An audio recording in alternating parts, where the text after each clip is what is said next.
here we go, another dev session. Alright, so tonight we're going to look at finishing off the dealer task and do a couple of quick simple ones just to make it optional, and then I'm just going to be testing the flow before I go and package it up and then upload the beta for the Altus version.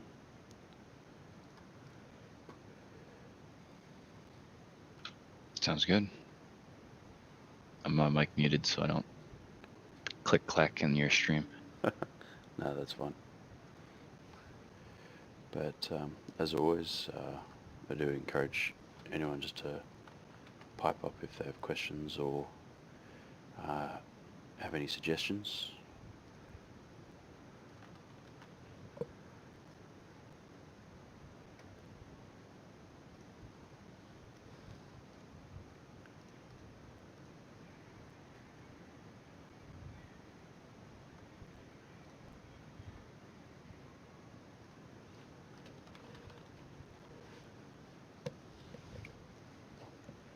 Are you looking at a picture of your thumbnail? At the moment, yeah. Okay. I'm just configuring the stream. Yeah, no worries. Just giving it all the metadata it needs.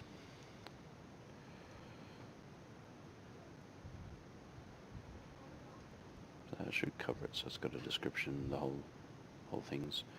This age restriction stuff is a pain in the ass though. At least that's done now. Cool.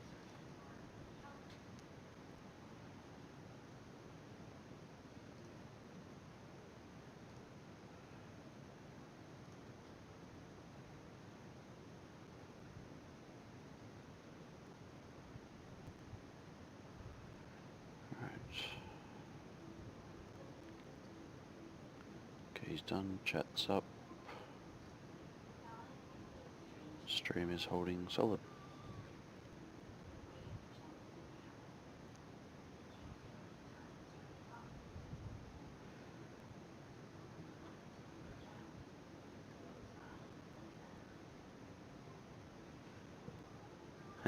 Fifth. This is the 6th, isn't it? Yeah, it is. I was wrong. You're right. All good. Alright, let's kick it off. And just in case tonight it is raining where I am, so we may get hit by a blackout, but we'll see. Alright, let's kick it off. So where I left off last time was I was working on this high value target dealer. The configuration for this task is a sequential method. So the parent has one single hierarchy. However, the success criteria for each of the subsequent tasks kicks off a sequence of tasks.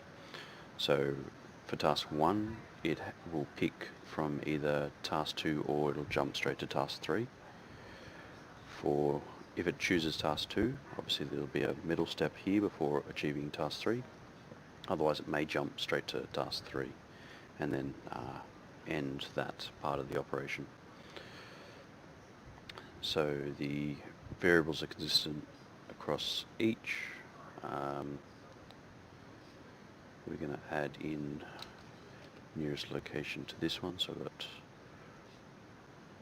I need to tweak these a little bit because we don't need an operation name, but we do want a random code. So I'm just going to make these look pretty much the same. And the last one, once we've theoretically identified the target's name, it'll generate a code name for him as well. So I'm just looking at the frame rate of the stream, so we're probably about 9 seconds behind, so I will slow down a little bit just so I'm not too far ahead. Alright. First things first, let's just synchronize these tasks. So basically I want these variables here, so we've got random code, date time, world region, world name, nearest town, the short name of the blue faction and op4 faction, a nearest location and a world region. So basically everything is going to be adjusted. So if I get rid of operation name, I've got a world region. So anything that was %2 becomes %1. Date time, which is %3, becomes %2. World region. So right now world name is %4. So you can see that's 4, that's going to become 3.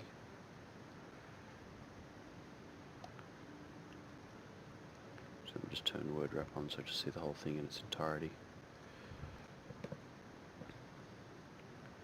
So %6, %5. No, all good. So world region right now is %8. It's going to become percentage 1, 2, 3. So world name is 4. So 3 and 4. 7 is 1, 2, 3, 4, 5, 6, 7. So nearest location becomes 1, 2, 3, 4, 5, 6, 7, 8.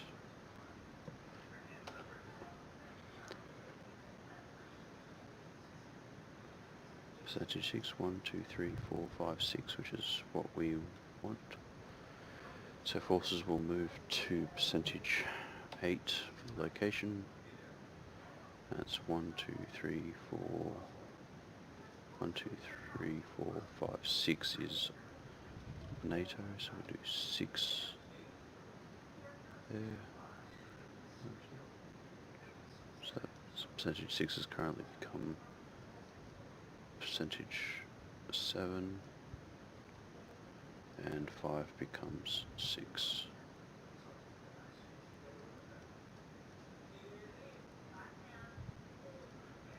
Alright, let's run through that quickly. So random code, date time, blah blah blah, op4, nearest location, something in world name. We'll move to, so NATO will move to 1, 2, 3, 4, 5, 6, 7, 8.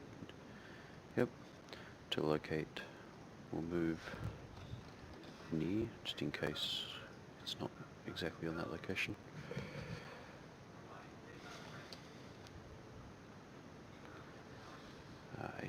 Retrieve the intel. That's op4 and op4. Okay, let's delete that. It just helps it keep things consistent and not use variables. Actually, I might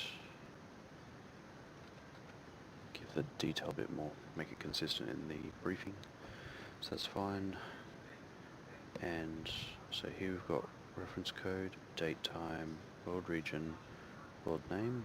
Oh, and that one I got world region twice. Let's get rid of that one.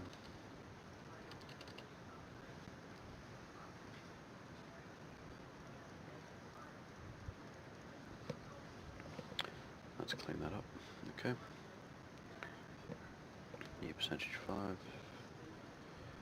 So all that should be fine, except in the last one we've got the nearest town. Don't really need the nearest town. So in here we've got position 8, let's change that to position 5. 5, and get rid of nearest location. Just makes it a little bit faster. And in the third task we should have 1, 2, 3, 4, 5, 6, 7, 8 as the code name for the target. So this one has 3 dependencies. One is destroy squad. This one is download intel from a camp. And this one is destroy the HVT, or high value target. So when we look at our tasks, we have the destroy HVT with all its details, and we're just simply overriding the task details for the purpose of our operation.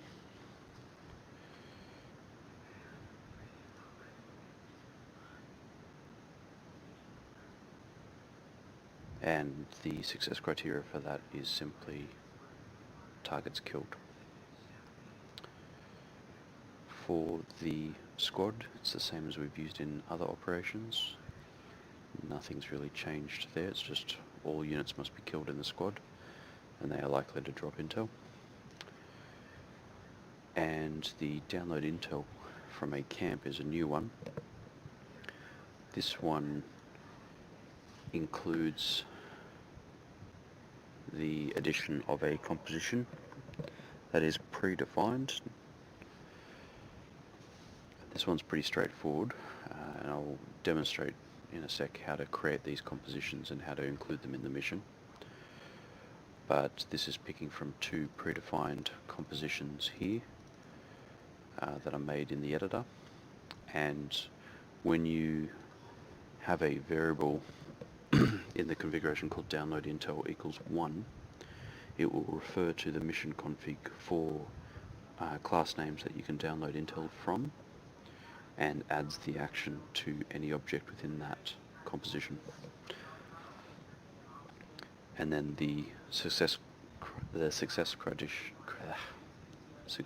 criteria for this one is intel is downloaded. Alright, so I'll quickly demonstrate how to create a composition and then include it in a mission, and that is pretty straightforward. So we're just going to jump into the editor. I'm going to find a nice empty spot. It's usually helpful to do this on a nice little flat surface, and we're just simply going to go and we'll create a little camp, and we're just going to search for military. Don't care about equipment, fences, ruins, don't care. We're going to simply go to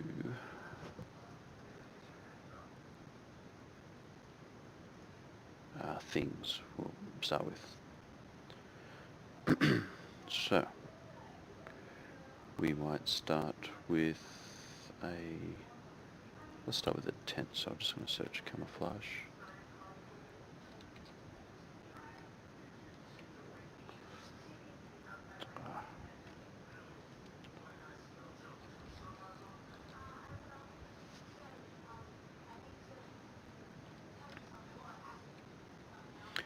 Alright, let's pick up a tent. Make this one a hex. Get some sandbags.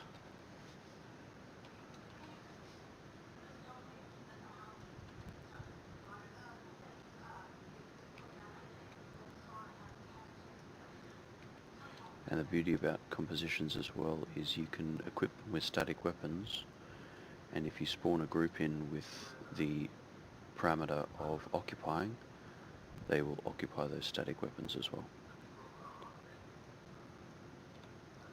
That's really handy.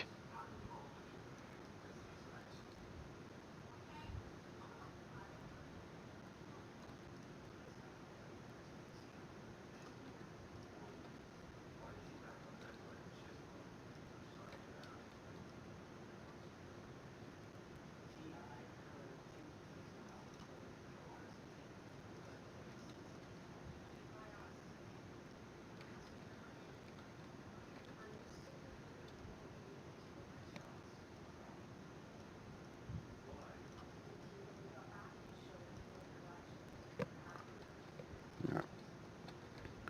So I fully intend to use this, so I'm going to put a bit of effort into making sure this looks good in some sense.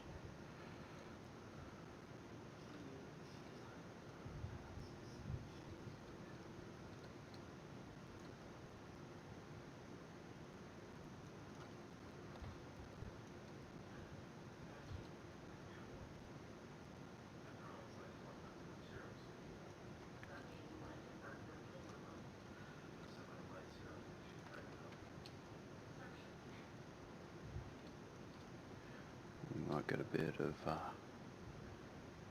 corrugated iron as well. What do they call it? Industrial, I think it is.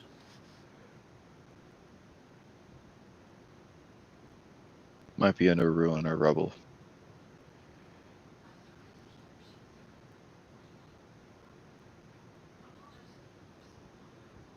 Go find their fences.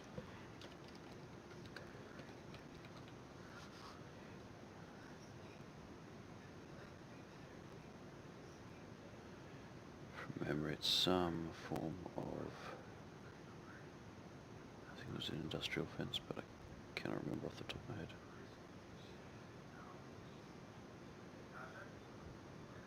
Oh, is that it? Nope. Tin fence, is that what they call it? Just a quick scan of anything else. No. Oh, actually that looks good. I might include that one as a bit of a patchwork.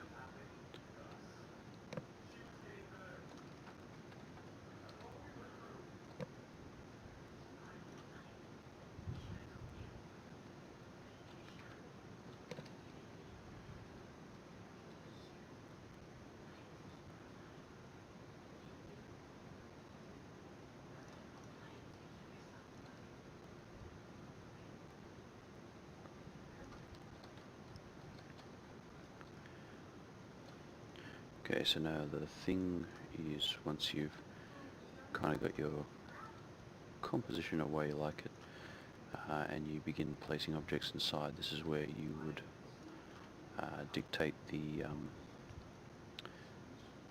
exact specific object you're going to download the intel from.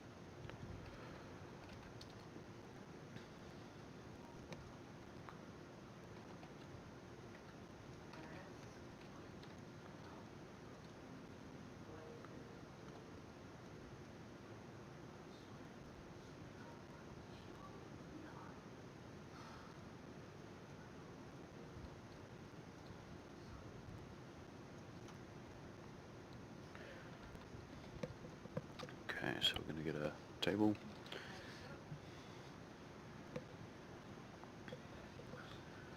So a white table in here.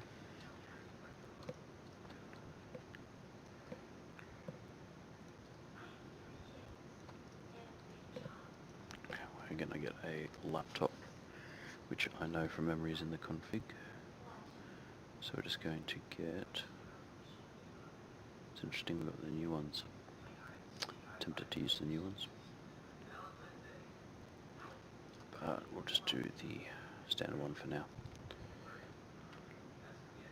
Alright, so I'm simply just going to place that on the table, and let's get a static launcher in here. So let's get a 50 cal raised, empty. I'll place that just here.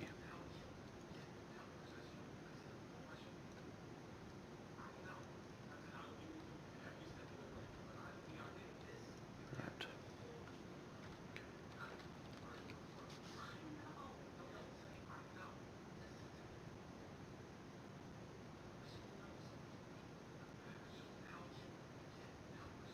Now just going to flesh the place out with some, actually I don't want structure, I want just things. Put some garbage stuff in.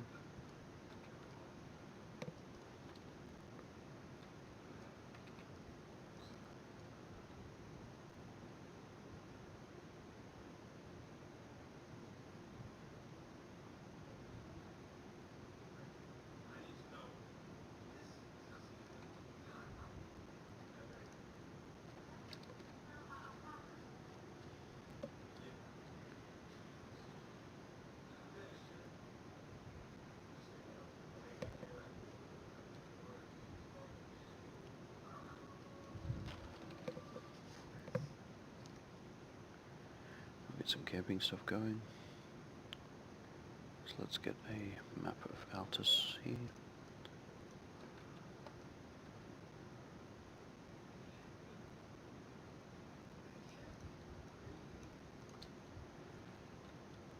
else? We've got some sleeping stuff. Let's get a couple of sleeping bags here.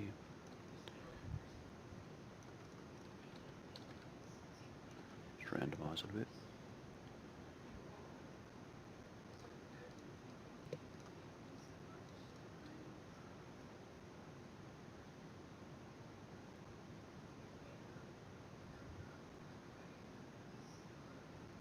Can never go wrong with a wood pile.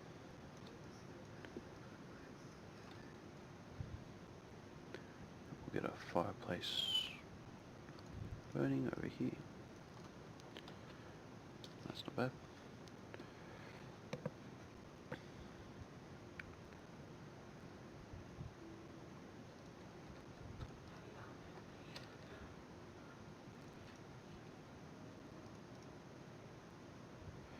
It's just worthy to note that if you put large objects, especially if they spawn on a slight slope, can be problematic. So having long logs and stuff like that may end up sticking out in the middle of the air. I've seen that happen, and I haven't really had time to perfect them too much.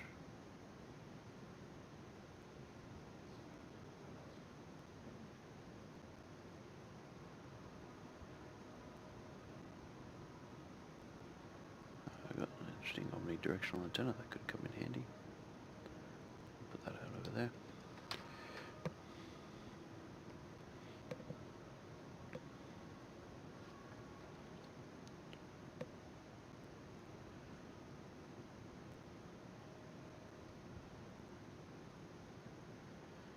Ton of content from the new Contact DLC, which kind of limit our usage at the moment. Keep in mind that check the class names when you're adding stuff in, because some of them, like the satellite phone and everything, are used as Intel download. So while it's helpful just to have a single point, you can ultimately have multiple download points. It only takes one to trigger though. Gotcha. And then we've got some boxes here. We might just create some empty boxes which are not being used anymore.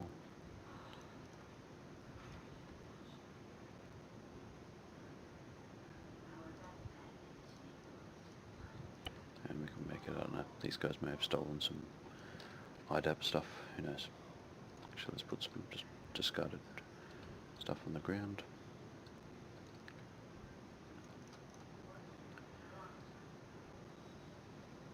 Get some food sacks over here.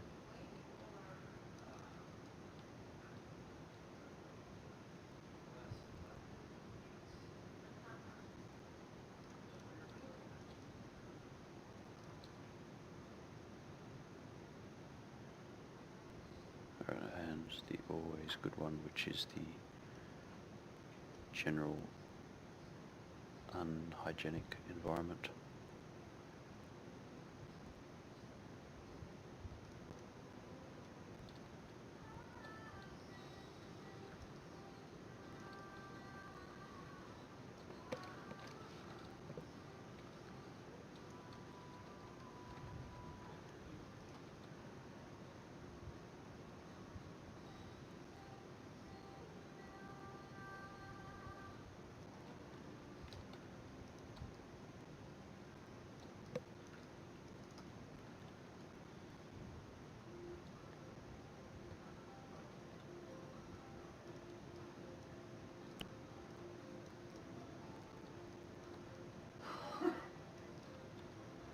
Alright, I think that'll do for now. Alright, so the way this works is you simply just go to your groups in F2,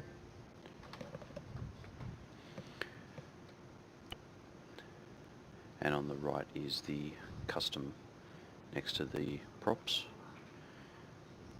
and you can see a list of compositions. So what we're going to do is just simply select all the objects, and right down the bottom here is the save composition. So we're just simply going to save it. I've created other categories for my purposes, but you can put them in, say, ones that may be already predefined, such as camping. And I'm going to call this camp 5 Intel, because this one has Intel elements in it. So I'm going to go OK. And that's it. So you can see if we ever need to create it again, you can see it's up here, so we'll just pop that down, and there it is. Here's a duplicate copy. But you can see some anomalies happen. So you can see this omnidirectional antenna is making a bit of a pain in the ass. So we're going to delete it from the original composition and just resave it.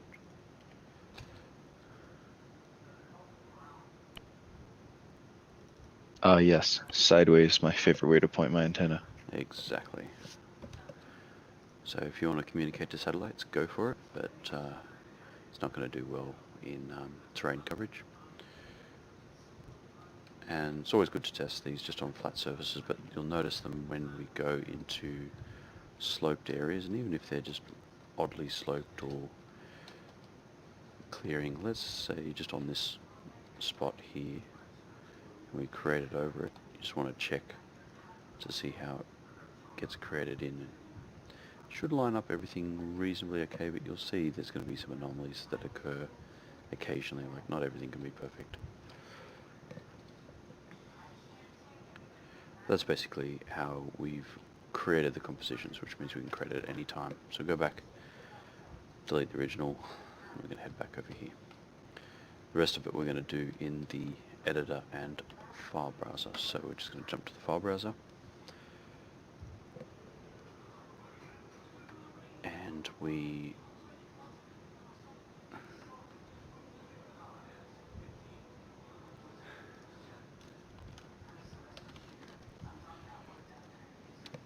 basically, okay, so we're going to go to configuration, compositions, and there's a lot of SQE files. Now these literally come directly from your directory. So we're going to open up our ARMA directory.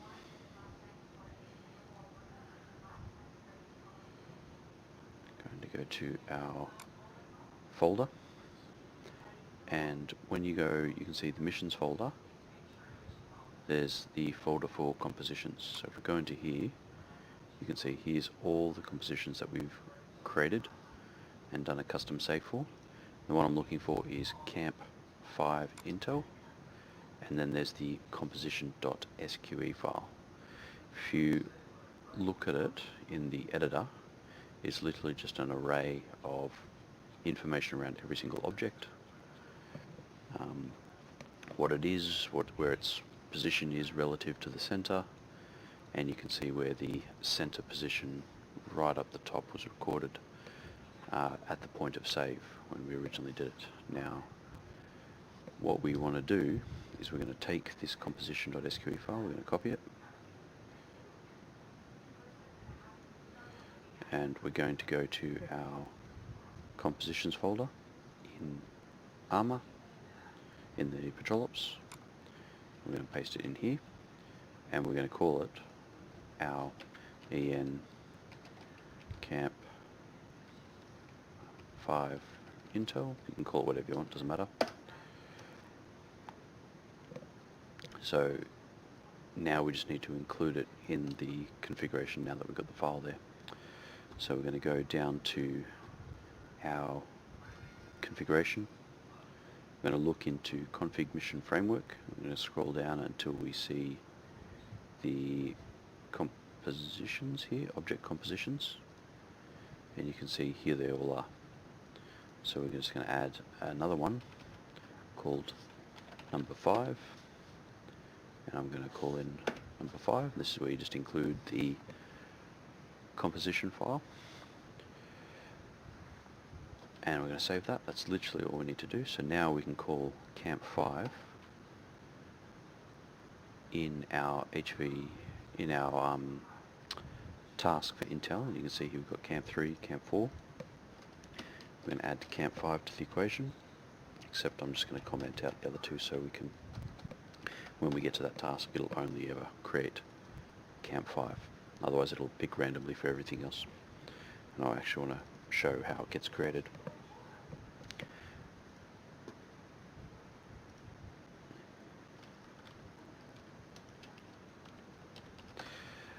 Alright, so let's go and preview this mission. And that's literally all you need to do to include compositions and create new compositions in the game, and then have them added into the Patrol Ops missions as well, or any other mission that you're designing. So if you're using the framework, which is what Patrol Ops is based on, the multiplayer script framework, that's where these functions get called. So when you create your own tasks and your own attack nights and missions, and you want to create all these compositions on the fly as your members are playing the game, this is how you add them into your tasks, and then when those tasks become active, it'll spawn the composition. When the task is completed and the players have moved out of the AO, those compositions will be removed and cleaned up, thus saving on performance. Okay, alright, so we're in, so we're just going to hack it and quickly jump into our operations menu. And we're going to find the one for the locate a high profile arms dealer. And we're just going to kick that one off straight away. I'm just going to lag the streams. This is the first mission I've actually loaded up, so let's see how it handles it. Now keep in mind this is a sequential operation, so it'll only create one task at a time. You can see there's a little bit, this is what's interesting here, is the task is in the center of the sector, but you can see, because I've got a marker identifying the exact location of our task, which is called Retrieve Intel, basically we just need to eliminate the squad for this one and collect the intel off them, and the target marker simply identifies for us in debug exactly where they are, so we don't spend time wasting. So we're just going to gear up quickly and skip over there and eliminate the squad.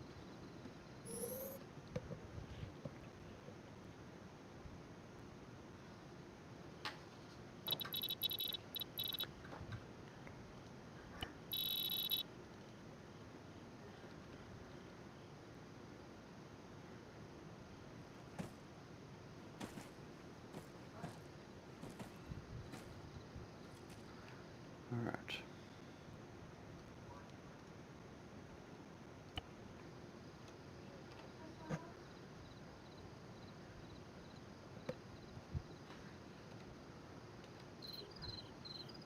So jump into Eden quickly and just see what's been created.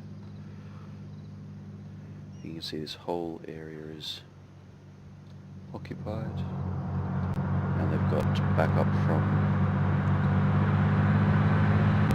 looks to be a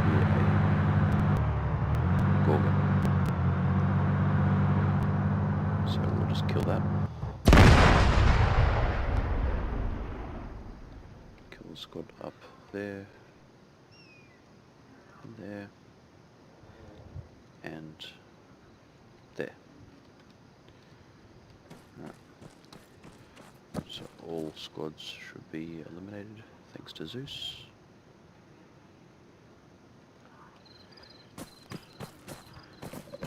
And the task is to retrieve intel, so we'll go and retrieve the intel.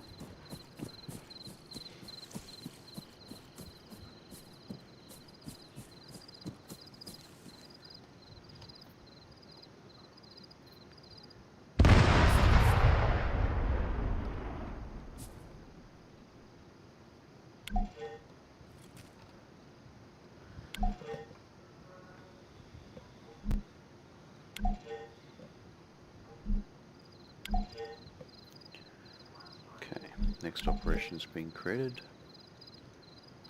So I'm going to look at where that was created, so over here.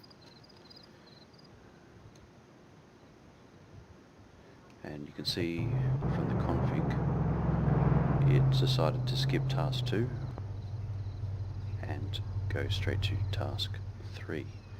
Now you can see here the composition created itself on a very steep slope, which just makes the job even harder. but I did put it all in the layout and roughly exactly where the objects should be positioned.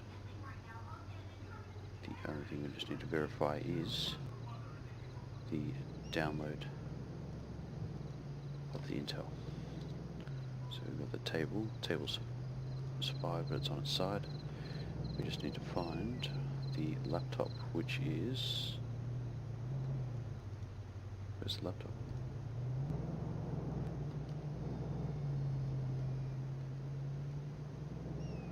Ah, the laptop is halfway down the hill. That's how far it rolled down when it spawned the composition. Not the end of the world. So we're just going to jump to that part of the hill. Hope we don't get spotted.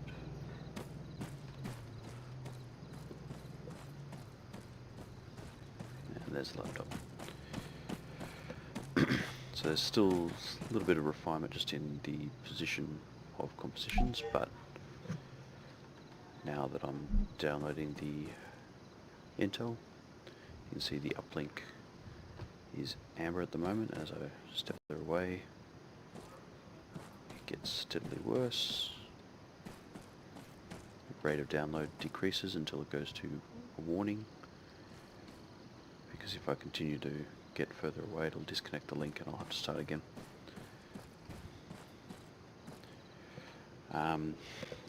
The plan on this as well is to, obviously these have event handlers triggering globally on the server and other clients. The other clients trigger so they can visualize this uplink as well, so they can see you downloading. But for the server, it's also designed in a way to trigger counterattacks and stuff like that, or reinforcements being called.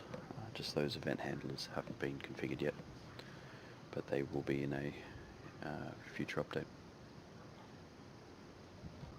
Okay, so you can see I'm at 1.1 terabytes. Because this is what, 2035, we're apparently downloading at light speed. There we go. Wi-Fi 6. Alright, so that's done. The task is already completed because of the parent-child glitch, but that's basically how that task will flow out. So, the only thing I need to do on top of that is we're going to divert from the original agenda for a sec, and we're going to go and fix that child dependency script so that the parent does not complete if there's a delay in creating its next child task.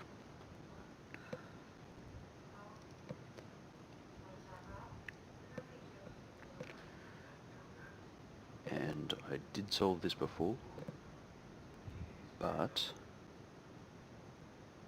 I think I may have deleted it. Yep, so this is I copied an older config from a previous version where I'd already solved it from a subsequent version, but then overwrote it again. So fun times when you spend way too long building something.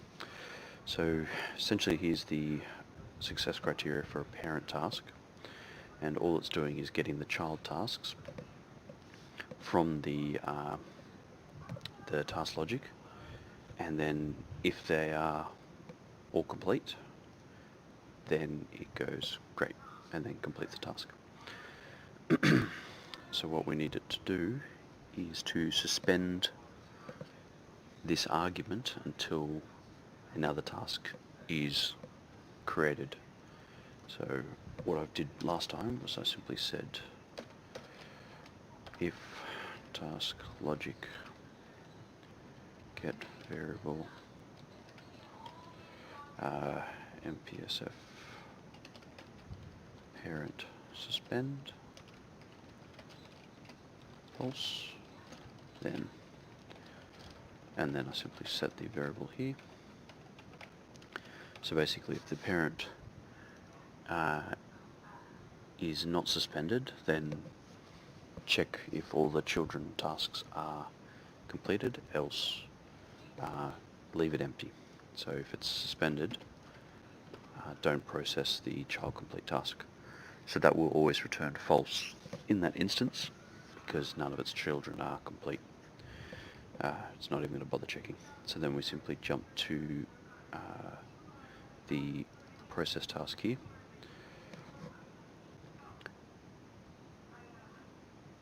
And this one is the parent task. And I'm just thinking, how did I do it last time? So we've got the parent task. If that's empty, it means it is a parent task. What's the state of the parent? We had to, when the child was complete.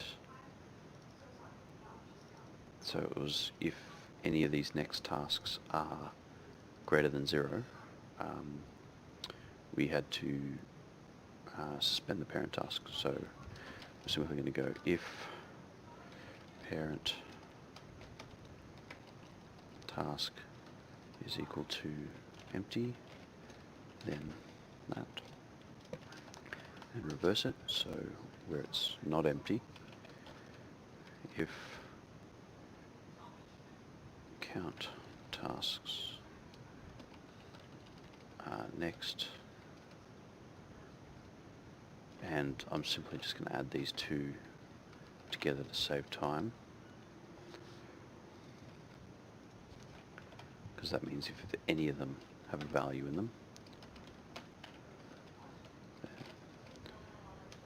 And this is where we go mission name space set variable, no sorry, get variable, parent task, object null,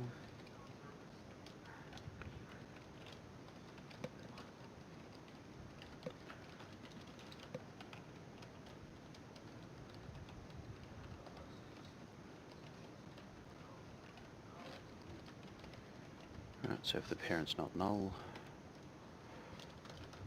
set variable suspend true. Just go back here and get that variable. Right, so the first thing it's going to do is if the task has a parent and it has next tasks to create, it'll suspend the parent from being processed until those tasks are created. And then all we're going to do here is going to take this, we're going to go to the create config task,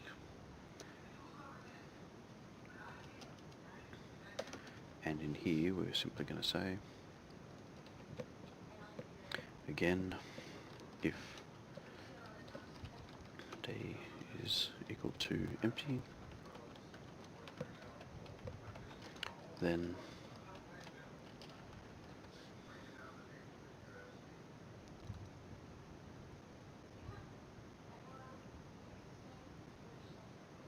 yep, and then we're simply going to whack this in here,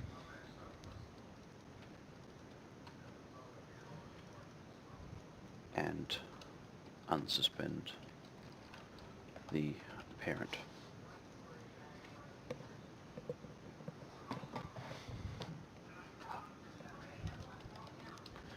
And just do that publicly as well, just to make sure it's synchronized across the network.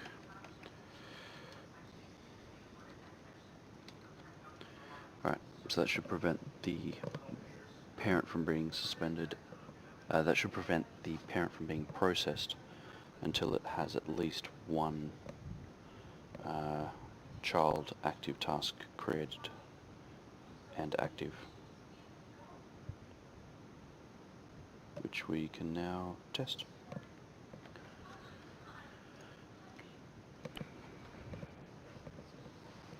It's testing time. Let's see if it works. 9 times out of 10, no.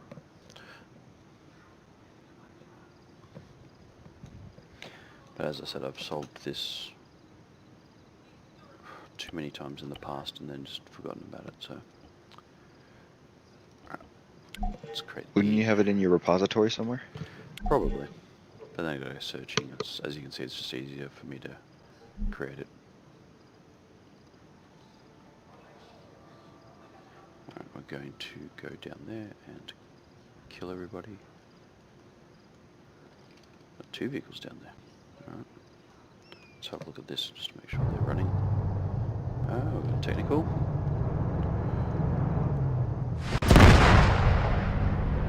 Married. Oh, another technical over here. Fun. Alright, everyone's dead. Let's go for a jump. And grab some intel. And this will be the check. Alright, so it's created. Damn, it didn't work. Went straight into completing.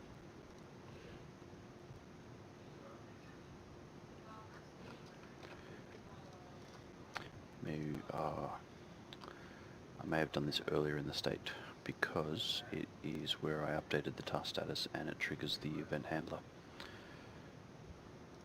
Actually, should trigger it after, not before, unless I change something, which wouldn't surprise me. Nope.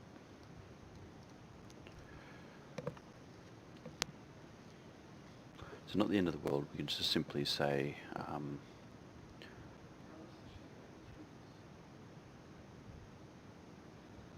we can suspend it straight away if we want to.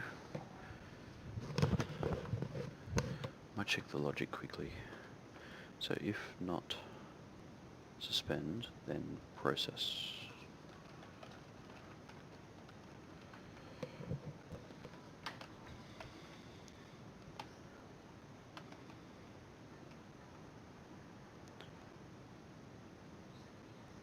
Set that as that. So we're just going to system chat stream child tasks.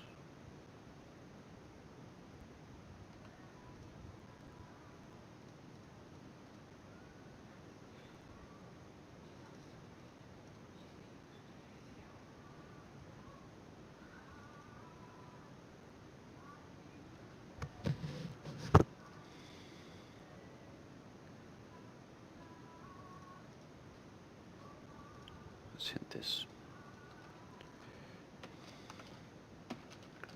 just so we can see what's going on when it processes the task. I would expect this not to run, but as you saw earlier, it did, so we'll check that.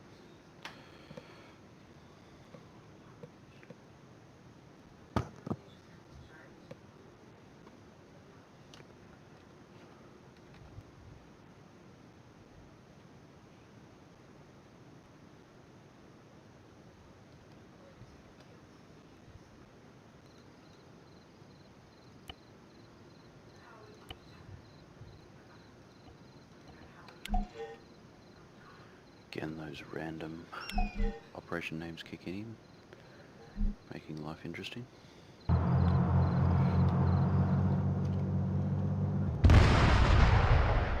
Just waiting on your stream to catch up.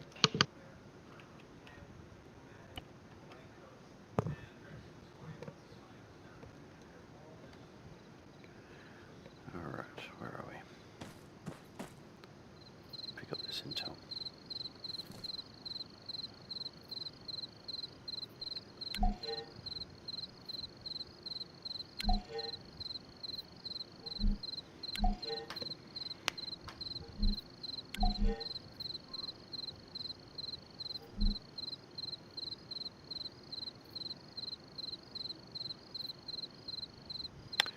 Interesting.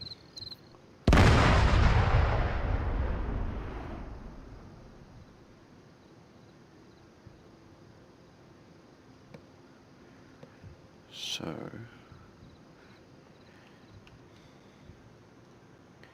it ran the sequence before it created the next task, which is technically what it shouldn't do. So here, as it's running through here, this is where it's basically creating the new tasks.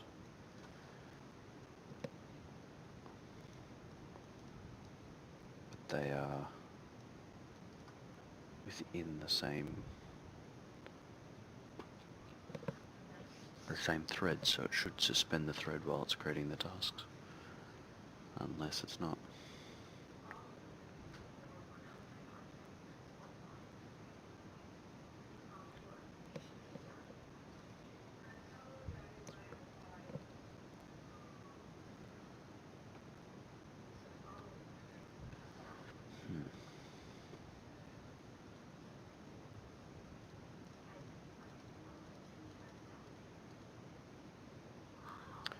Let's get the variable status. Okay. Okay, so this returned false the first time and true the second time because they equaled each other, because the second task hadn't been created yet. But I'm wondering why the status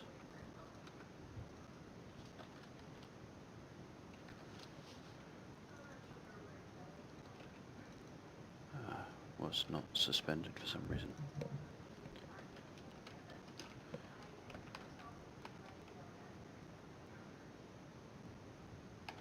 Let's try it again. Because even while it was creating it, it still should have set the variable suspend.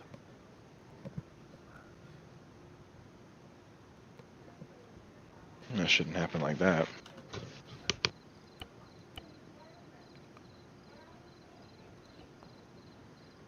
Druid Miser, okay.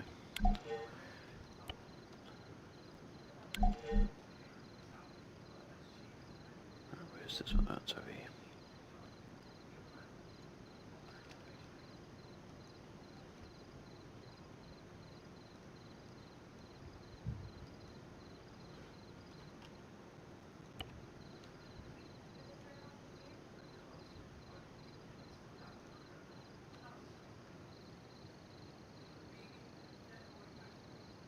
Ooh, there's my view distance. Tiny. Gotta fix this machine. Right. Yep, so it's not suspending for some reason.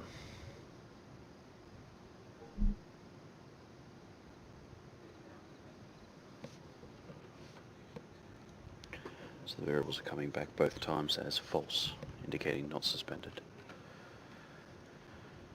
So first things first, let's definitely get variable, no set variables in there. Get variable and then setting the variable as that. So the parent logic,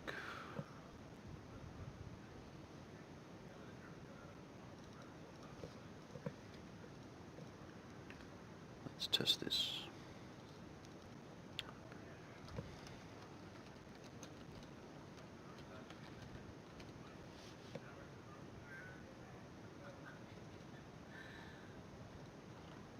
So the task ID, the parent task there. Then we're going to print the parent logic.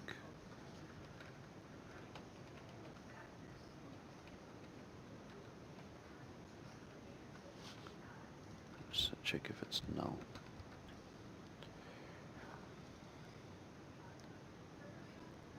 Right, so if the parent's not equal to empty,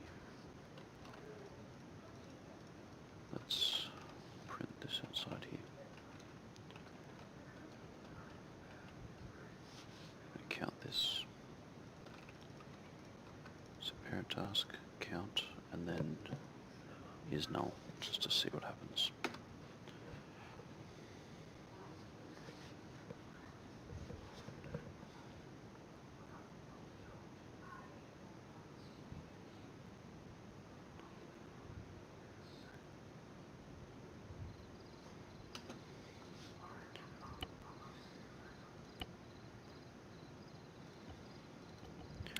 Got horned grave and promise grave in this one.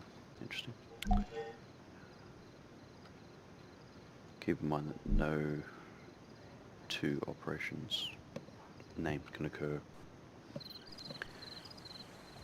at the same time, or even the same operation name, random value, whatever, can occur throughout the same mission.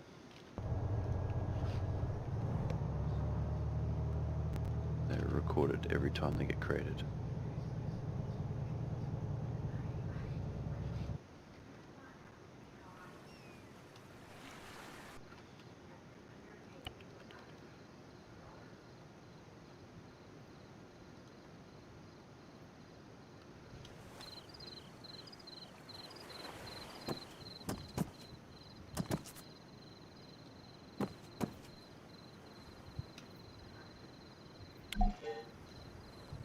Okay, let's see what happens here.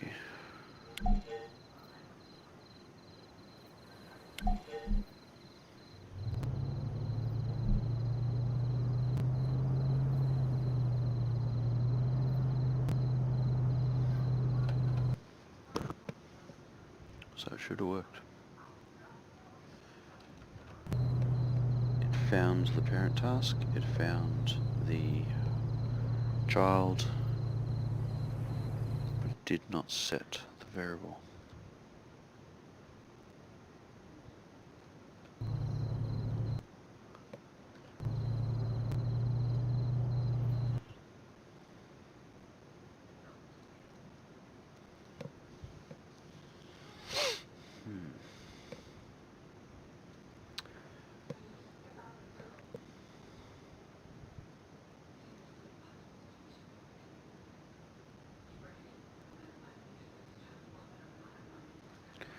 The other way to do it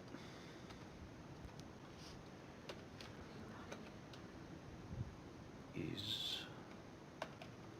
because this came back as, it counted the number of tasks as 2, which is what we expect. Definitely found the logic. Parent, let's change this variable to next tasks instead.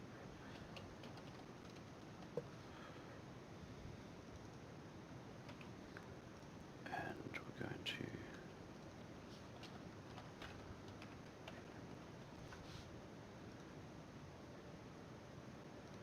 in here we're going to say if count that is equal to 0,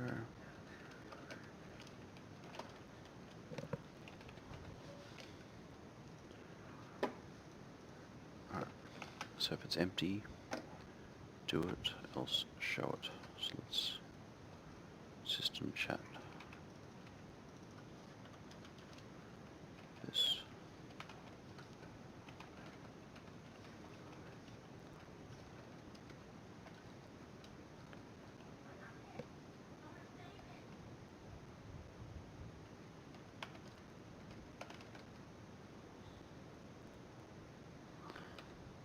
Let's see what this does.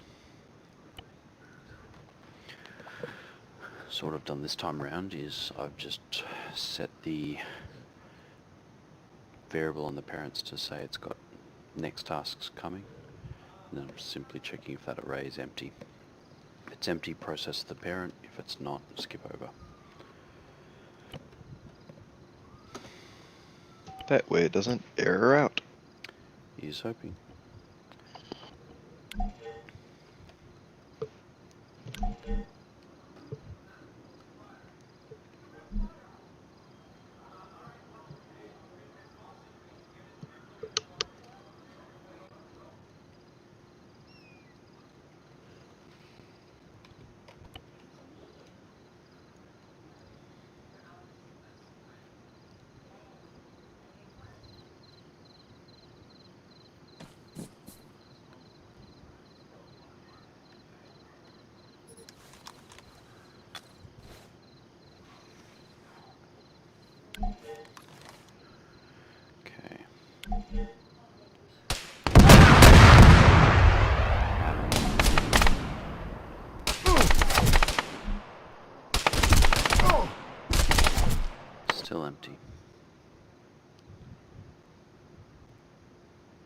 Oh, it's that thing there.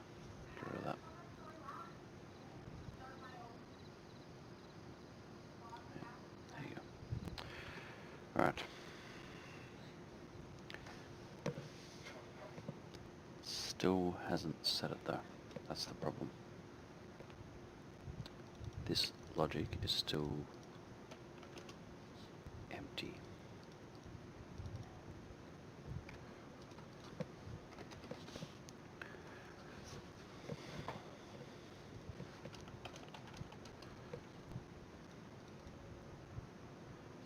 There's got to be something wrong here. Okay, so if the... I don't need to check if it's empty now, I'm just going to set it. I'm simply checking if the mission namespace, get variable, bar, return null if it's empty, parent logic is definitely there. Console, not console log, it's not JavaScript. System chat, string.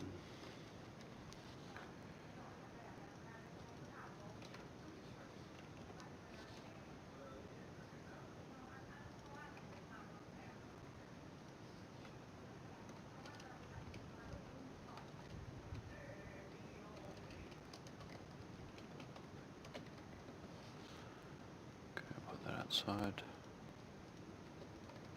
Set variable parent tasks.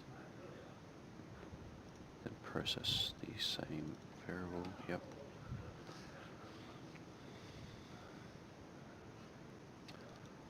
Task logic, get variable that.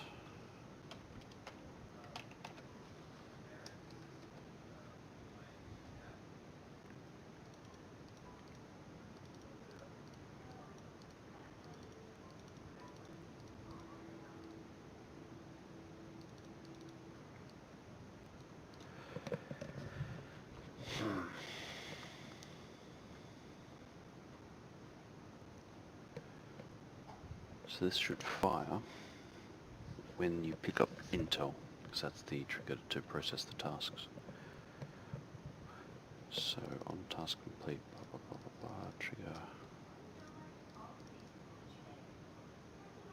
No, it's not going to work. Parents, logic.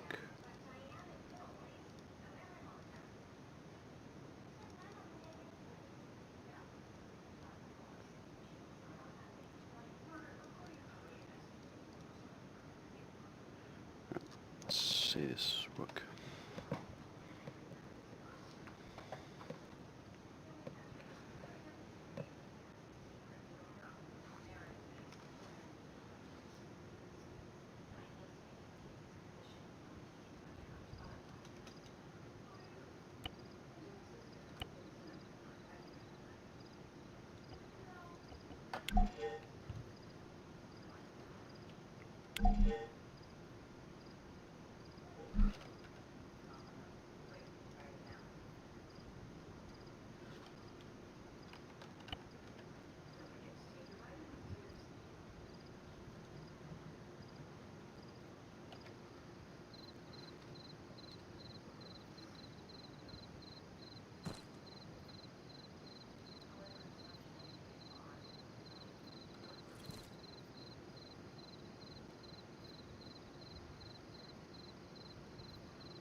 This is honestly confusing the hell out of me. Because the next tasks that we're setting should be here. But for some reason the variable isn't being set. It's going to be the simplest thing probably.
Alright, so it's definitely seeing the tasks.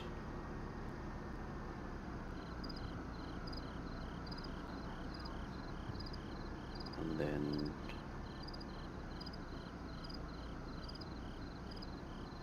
it's still not setting on the task logic for the parent though.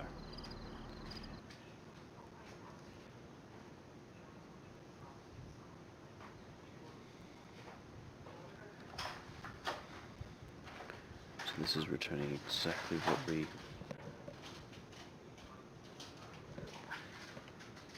expect. Parent logic is then set variable next tasks. That's true.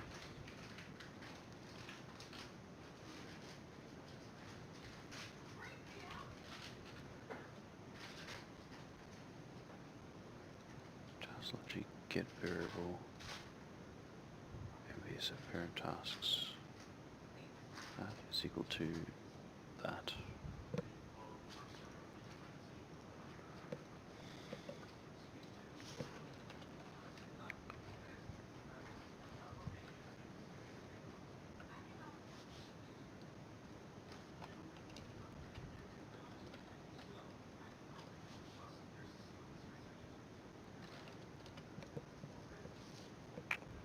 Task ID,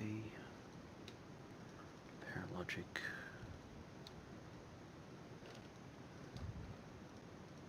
if it's not null, set the variable to that.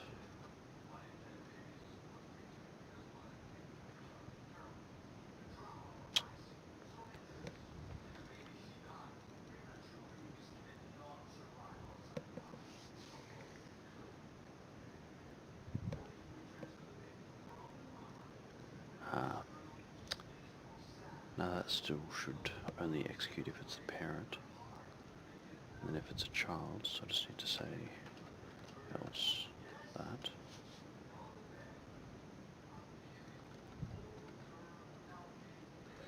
I'm going to uncomment that for now.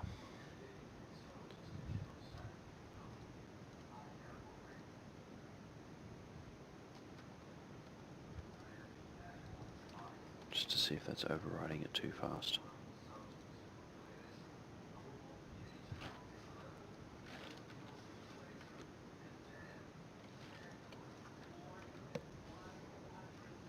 So processing the tasks.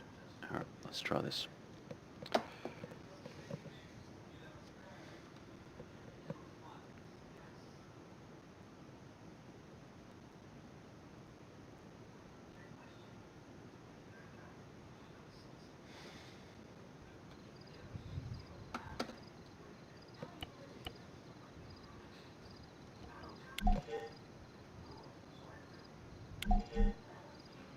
Jeez, right up on the peninsula this time. Alright, let's get rid of that.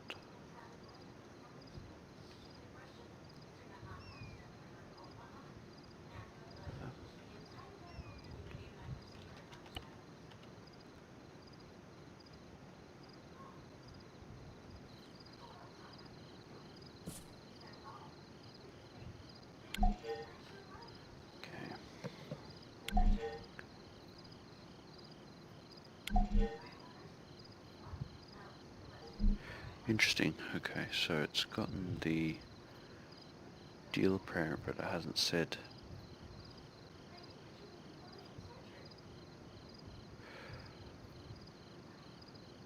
Interesting. Okay, so it's processing them in parallel this time.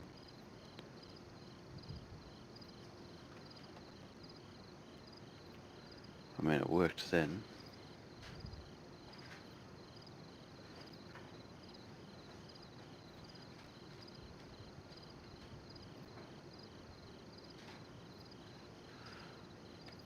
What's interesting is it processed it in parallel.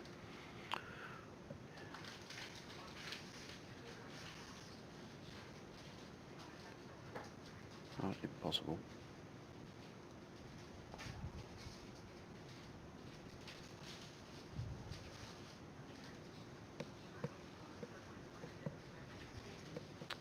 So how do we break this up?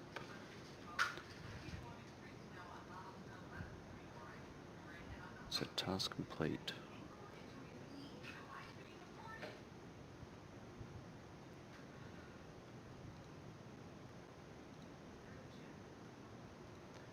Maybe on the...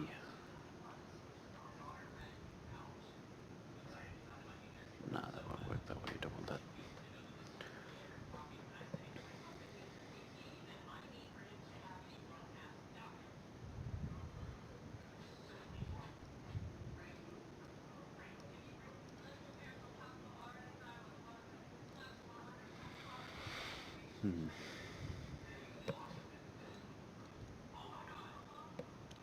So it's running the whole thing in parallel there. So it's running the sequence here for child task complete. It's running it for the parent and then running it for the...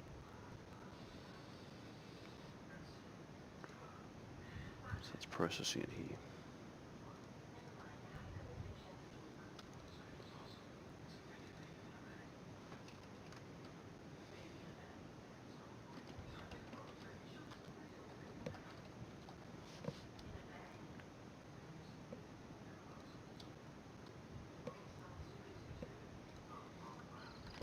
Let's check this one more time before we continue.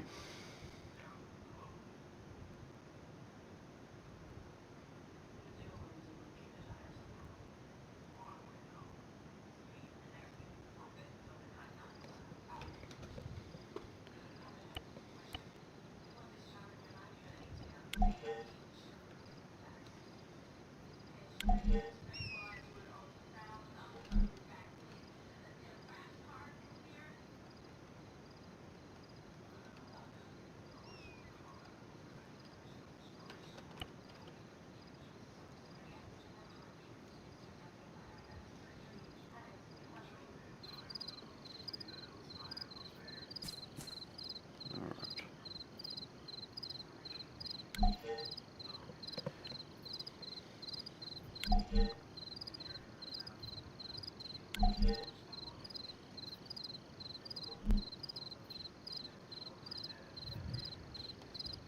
Oh, I'm an idiot.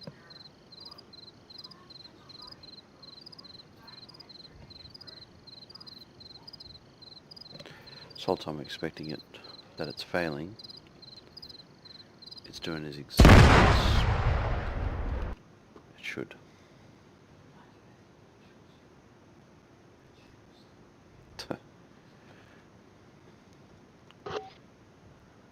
It works. It Just- works. Not in the way you expected it to. So, because remember, it still checks task conditions regardless, but it cycles Yep. through only one task every 10 seconds, therefore minimizing server load. So, what you see here is down in the bottom left as the system chat is running, and we trigger a task to run. Okay, so Mature Tiger is running while I'm messing around here in the editor in Zeus. It'll process the task.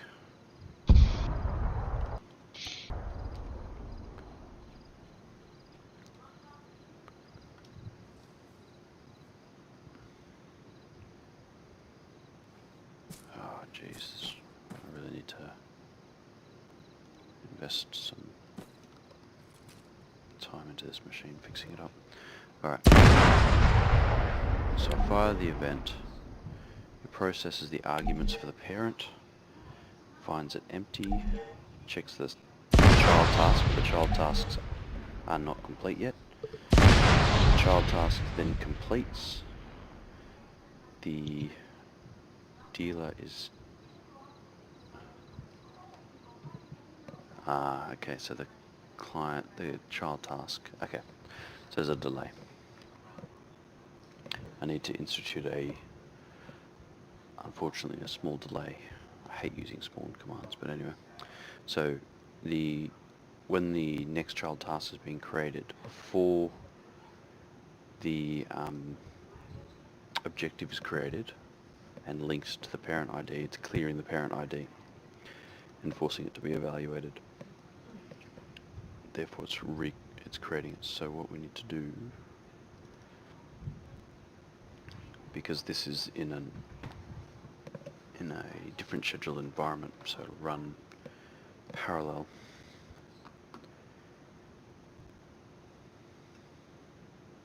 So it has to wait for the task to be created first. Yep. Okay. And for the delay, are you adding like a sleep command?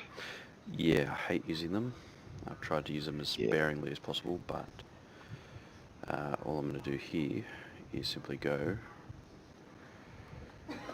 Can you not create a global variable at the end of the task creation and then run it when the global variable happens?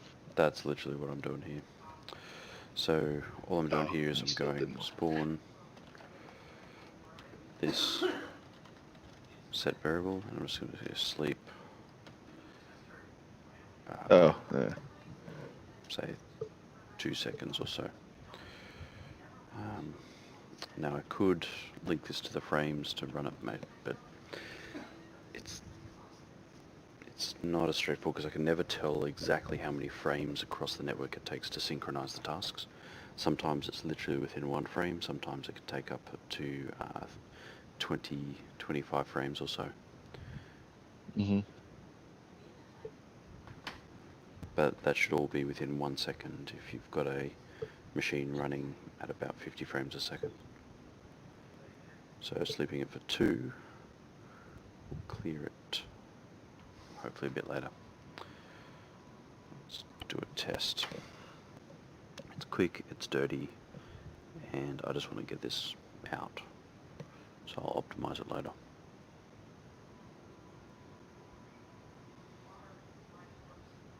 This means I'm spawning another thread, which I hate doing.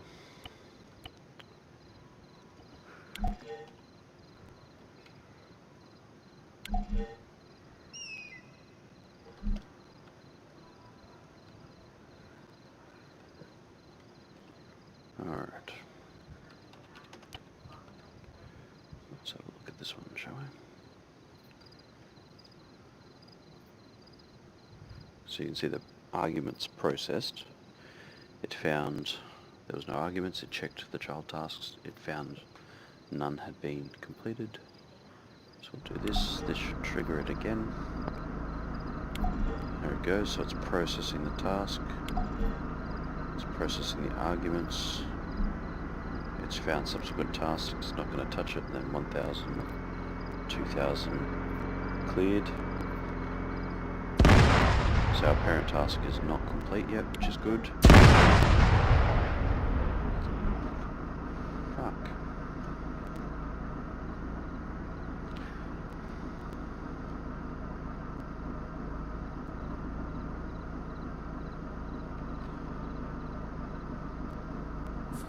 That's weird. So it did exactly what it was told to do, except task 2 was not there. So where it's processing the tasks, it's getting the child tasks, task logic, get variable, child tasks.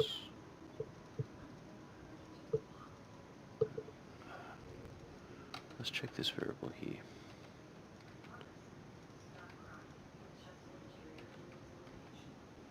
just going to search my entire thing for child tasks. Create config jar, process. Yeah, that's what I'm looking at.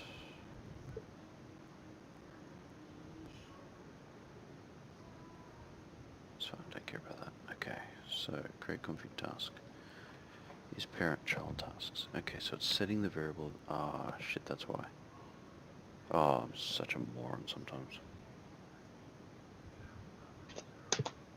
It's okay. We'll figure it out now, not later. Yeah. Alright. I can undo all my shit.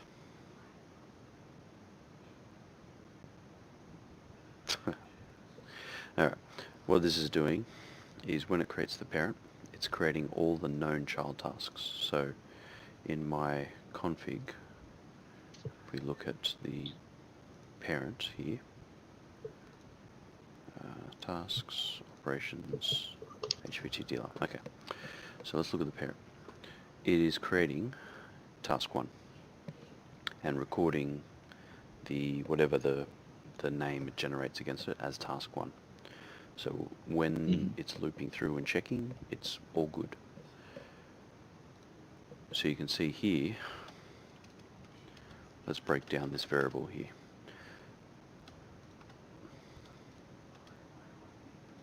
Okay, so it's checking one thing. In the parent logic, it is checking for the variable child tasks, and if it can't find anything, it's then getting all the actual configured tasks for that parent.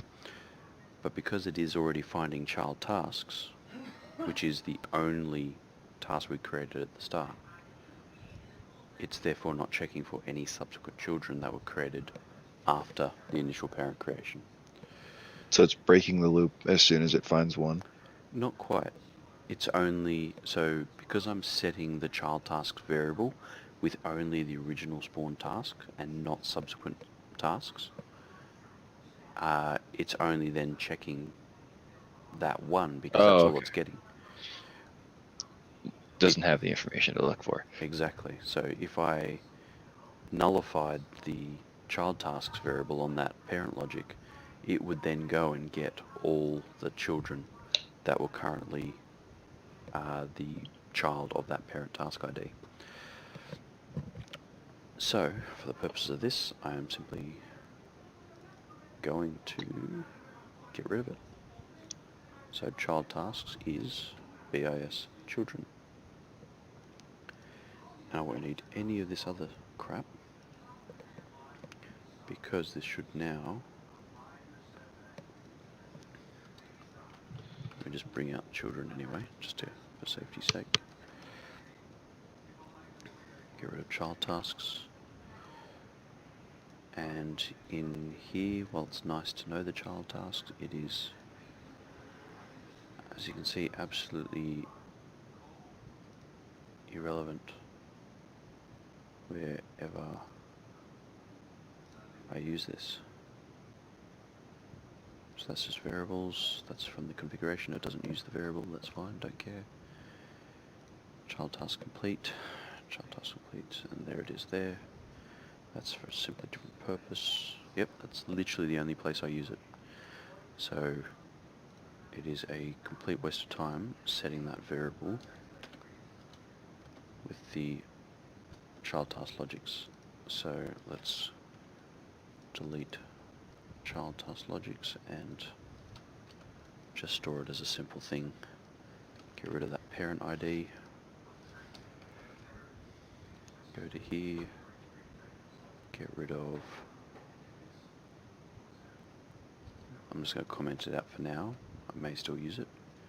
And I'm going to comment out that for now.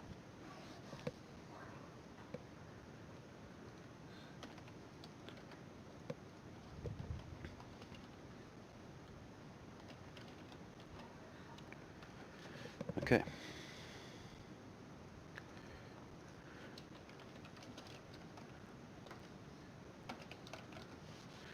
Right, let's run that.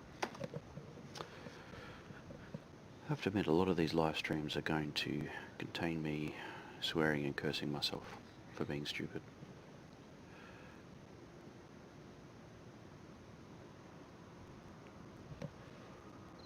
Welcome to debugging, Arma style. I like this one. Operation Whale Coffin. It's a big coffin. Yeah.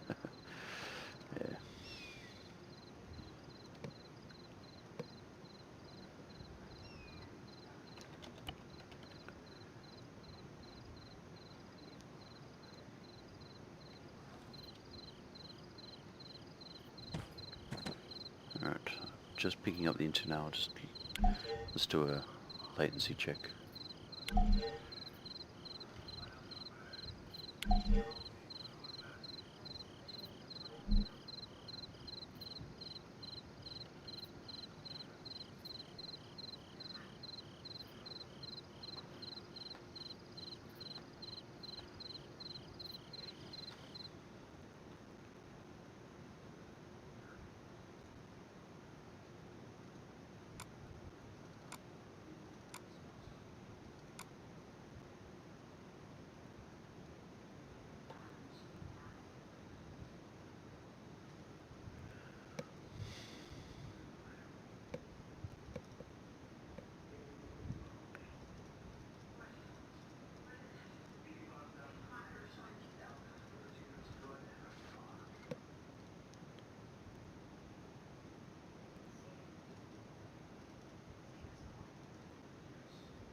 Alright, let's check that function is task complete.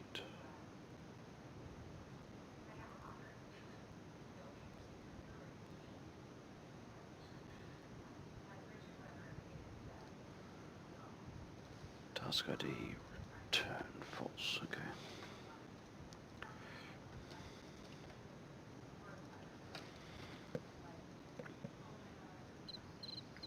Let's try that. Fix that. Where are you about in the stream? I am looking at you typing in process CFG, and now you're back in Arma. Cool. Alright, so not that far behind the latency then. No, it's not terrible. Sometimes it'll start falling behind, so just gotta reload the page. Yep. Yeah, that's 100% on my machine being out of date. Need to get some new. If I'm going to keep doing this, then yeah, I might invest in some updated equipment.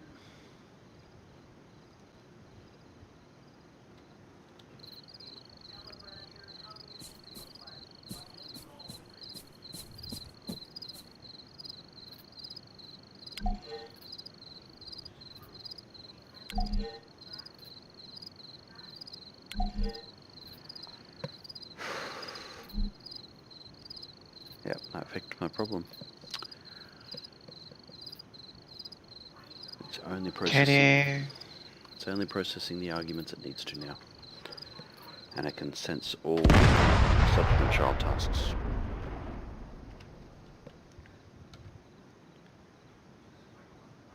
Oh, that was frustrating.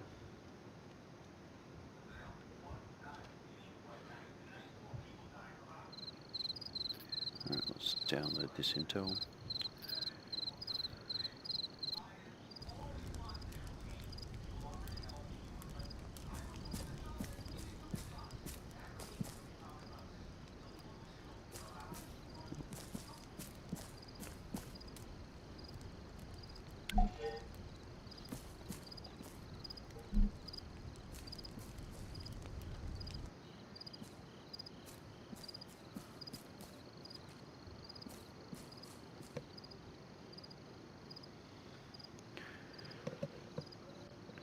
Like how it's just somebody's just lobbed the laptop outside the compound. Yeah.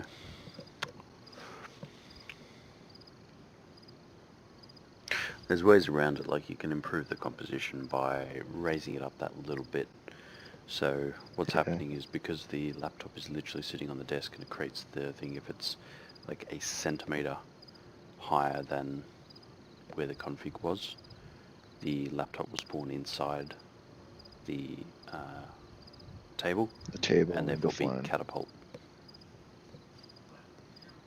So I might go And just back and imagine he was just playing Arma and then he's like, alright, time to drive down this road, and his vehicle gets stripped of all the ERAs, it detonates, and then does a backflip.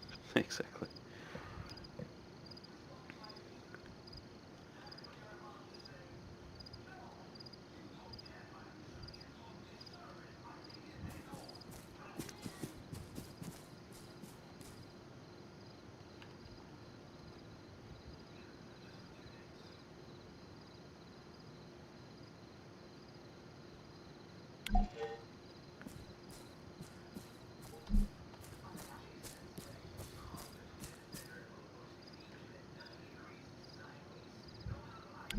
Interesting.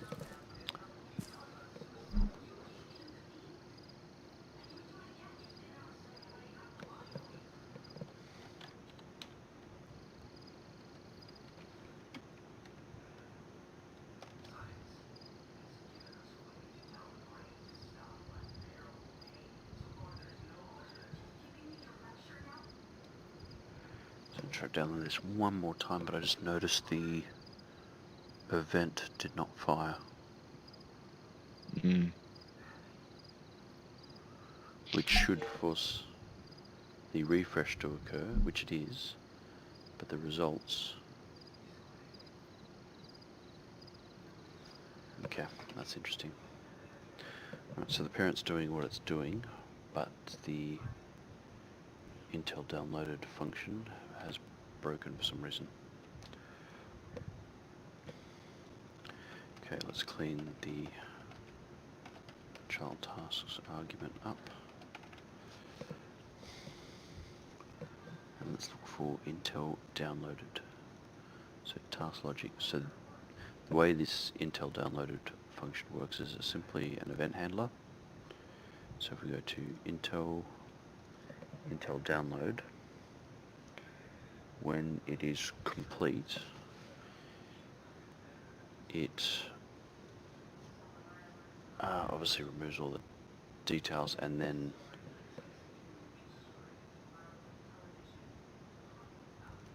where is it here? It sends out a event handler. So here, on Intel, triggers an event handler globally, which is the object, the target, and the attributes. So I can see every place.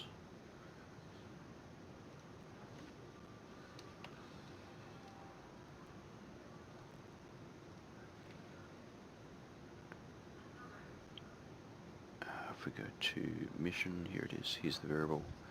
So when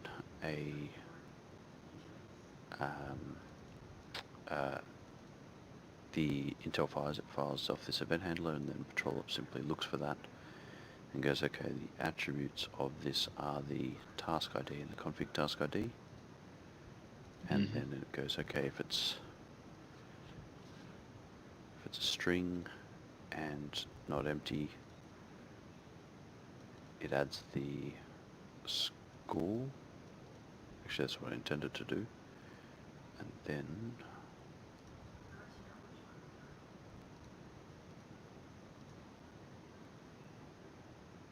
I missing it? Oh no, here it is here.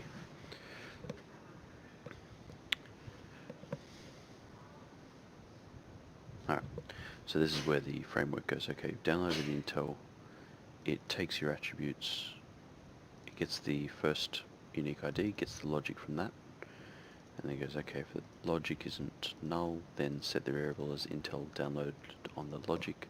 So when the process comes along, it goes, okay, task logic get variable Intel downloaded, true or false, and then sets that attribute there. So Intel download, we need to check this because it should be setting this variable on the logic.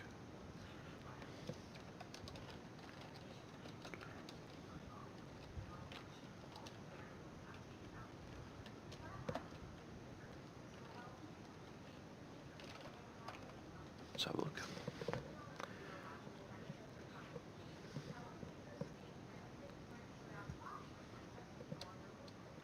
Let's clean this up.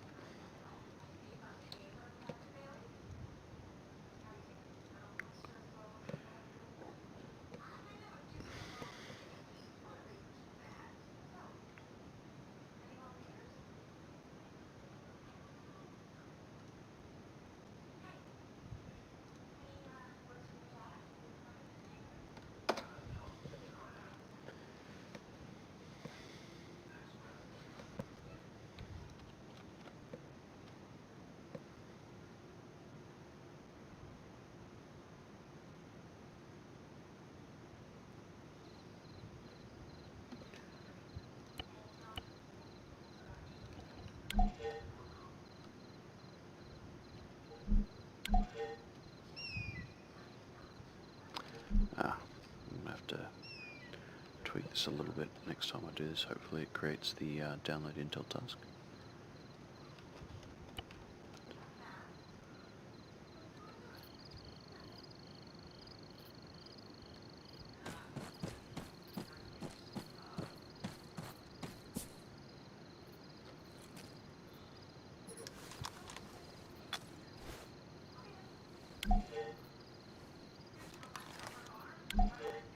Damn.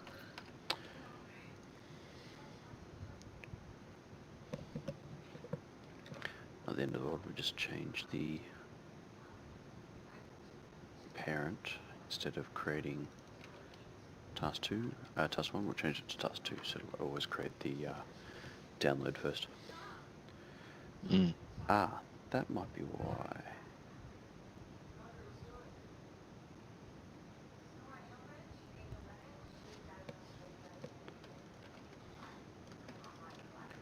It's not inheriting succeeded. That might be why it's not assessing the condition as Intel downloaded.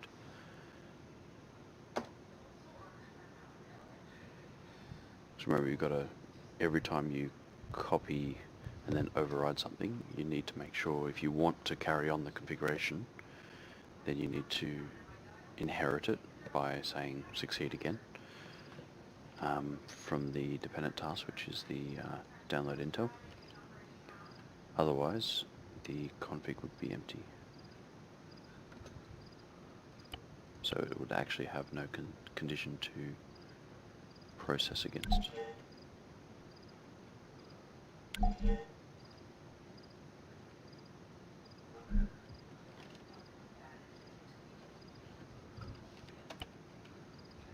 If that made any sense whatsoever.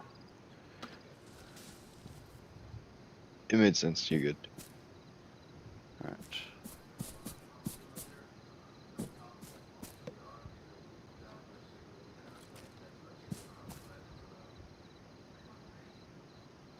Like I've gotten to the point where instead of going to the AO and like selecting each squad and hitting kill, you just sort of select the AO, hit end, and then teleport over. Yeah, but you may notice what I accidentally did just then. You killed the tent. I killed the laptop. You did? Laptop's dead, so the action menu won't work on it. Didn't consider that. Yeah, if an object is destroyed, which in this case the laptop was, it will no longer have an action menu linked to it anymore. Alrighty. I mean, that makes sense. But it's kind of annoying. There we go.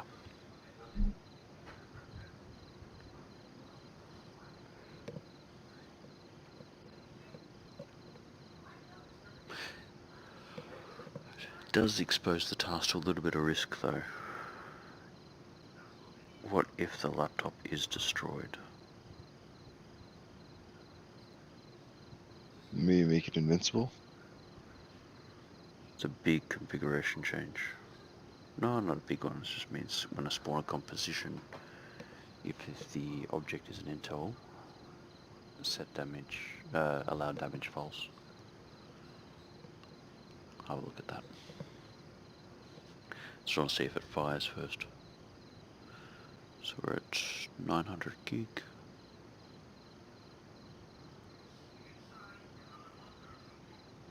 1 terabyte.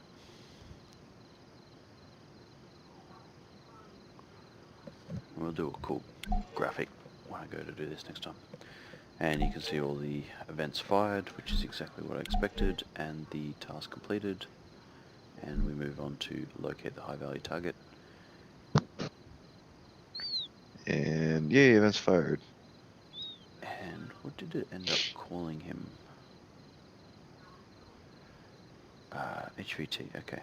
HVT has been identified as, oh, patriotism icon.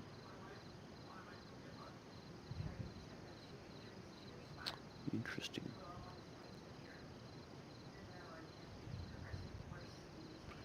Patriotism icon. That's the code name for this mission. Interesting. Okay. So that works. The variables populate. Let's get rid of that. And all of that works now. So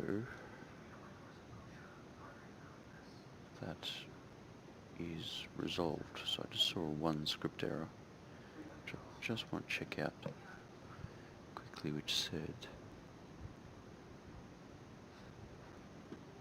it is a problem in this one here, which is HVT target. Go to tasks, HVT target.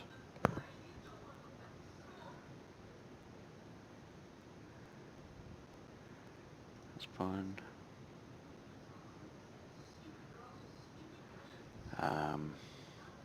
Target R. This is where spelling is very important. Should be targets killed, not target killed. Oh. So I was just noticing a script error when it was doing its task evaluation, going undefined variable target. I was like, is it target or targets? And that's when I just had a look at, here are all the variables that you can check.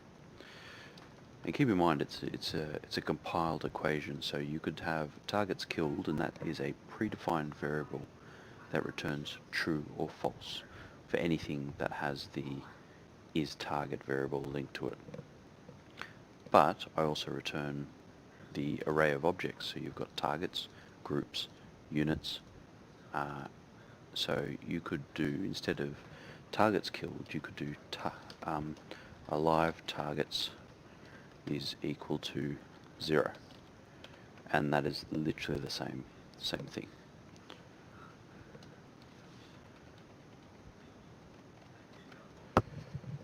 So it allows you to create more and more complex situations, and you could then link it into global variables and stuff like that, and it would then compile them appropriately. So if I wanted to say an automatic bypass, I could just say mission namespace get variable. We won't do that. We'll call it test MPSF false. Okay. Make sure it's false and not flas. Yes. So let's actually add that one into what is it? The download task one. So it's going to be Intel this, and if I go and preview this mission, you could link it to a trigger which would then set a global variable or whatever you want to do. That's the extensibility of this command, because it'll just compile what's in that config file. If I preview this mission, F4, F2, yep, high profile. Okay, so we've got our task created for RAID, which is down here. So if I simply go here and we go that equals now true, bang, we've now set that task to true, so the next time, the next frame it gets evaluated, it completes, as you can see, away it goes.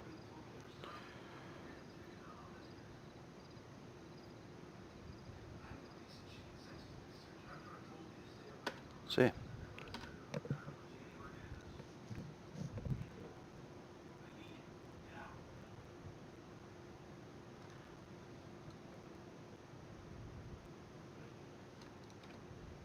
So have fun with that one.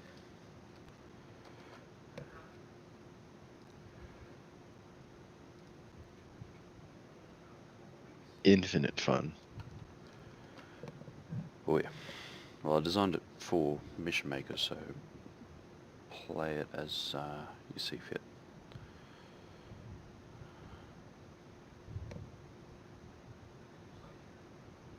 Okay, so HVT, so that's the dealer one pretty much done. We've got the high value insurgency done, weapons cache is done. I'm going to delete that one. The device I've got to do, enemy camps I've got to do, but we'll do them another time. Fuel depot's done, comms network, so I've got 1, 2, 3. I'm not going to go live with the column 1 because that one's just a javelin shoot. Comms network needs to be finished. Yeah, superiority's done. So probably, I don't know, another 2 nights of effort before the tasks are done. So let's get into just a quick evaluation of the mission. So all I'm going to do is go scenario, export to multiplayer. I'm going to go to my Arma 3 folder where I've got my little batch script to execute my server. No mods and no headless client for now, we'll do that later. So this will launch my Arma 3 server.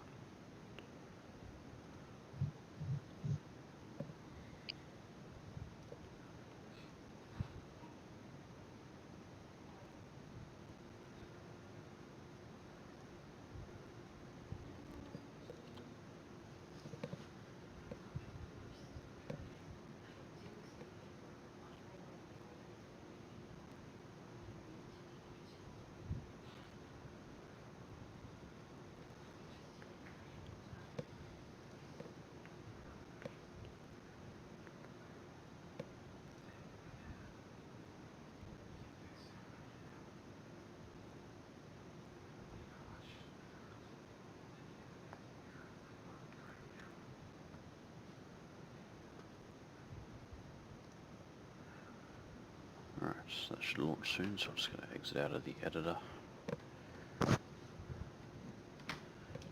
Test this in a multiplayer environment.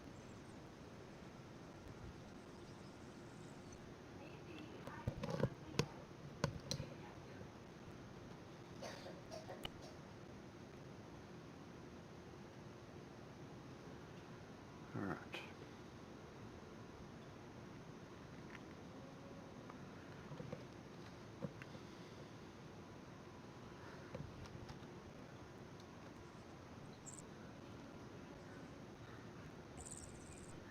There's the Patrol Ops Alpha. Oh, got to rename that one, don't I?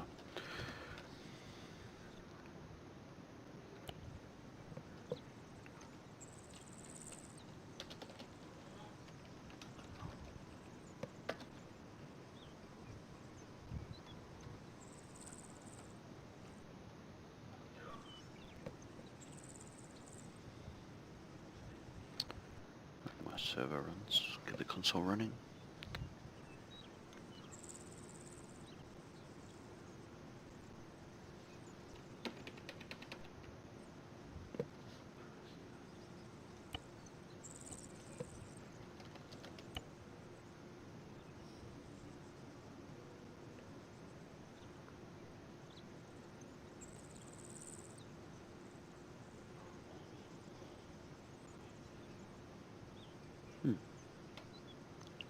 So it's failing to connect.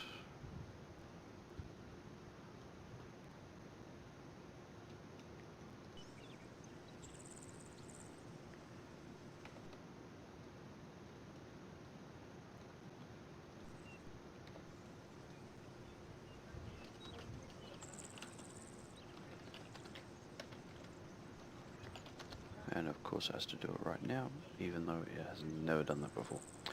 Alright, I'm going to kick the server over. Get rid of it. Let's try and Punt the server. run it again. No, no. The kickoff. In the meantime, let's see if there's some more friendly servers out there still running. There it is. That's one I used to play on. Keen to get back and have some games with them.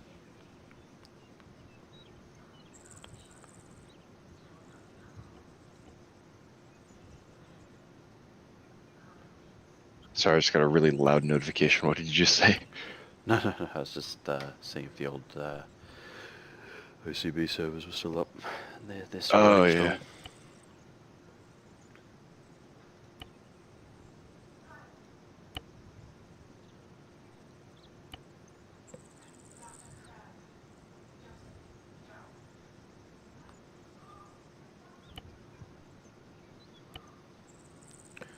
There it is. Let's try patrol.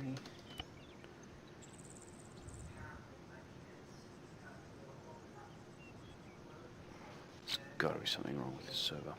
What is going on with the logs?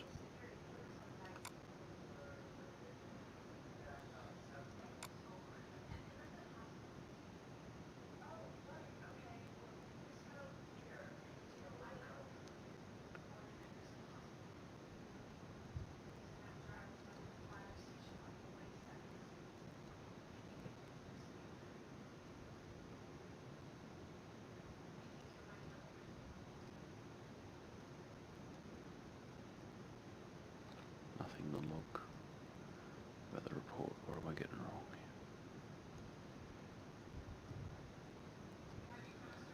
here? Everything's normal.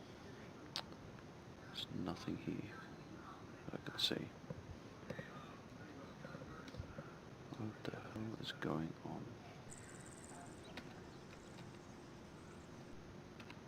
Ah, connected me as soon as I disconnected. Brilliant. Ah.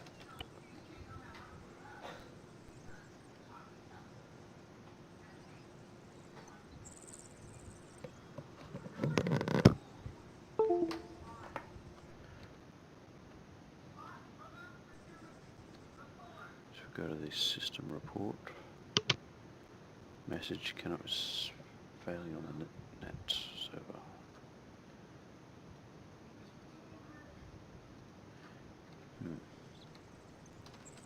It's not really a valid log though. Again, if I hit escape, disconnected. Alright, let's do some house cleaning.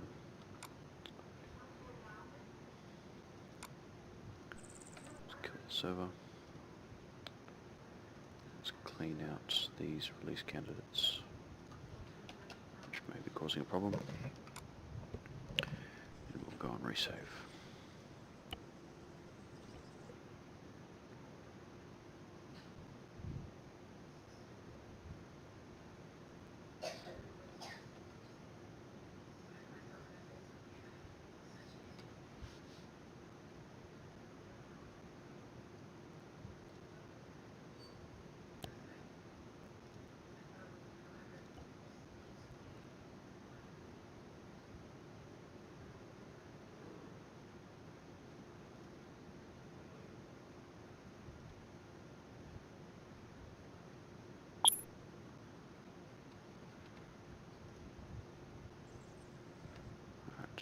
check.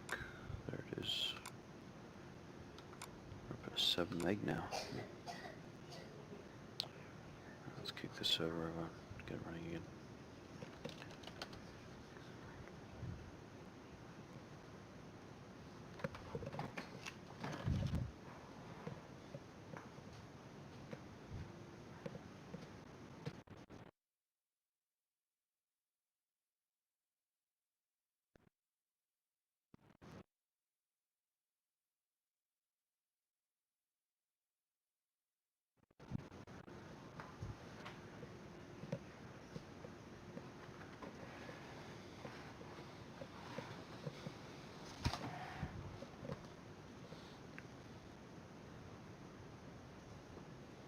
Okay.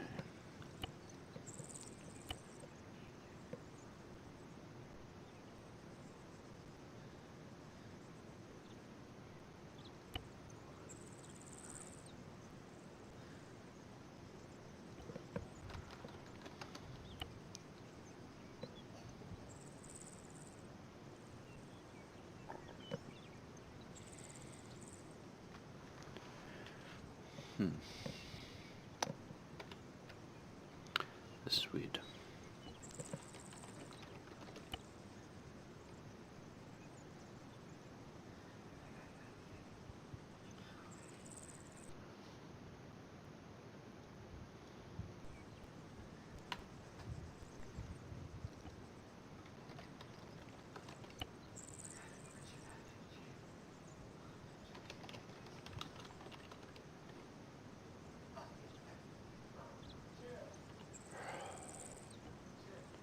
Why does it have to be a pain?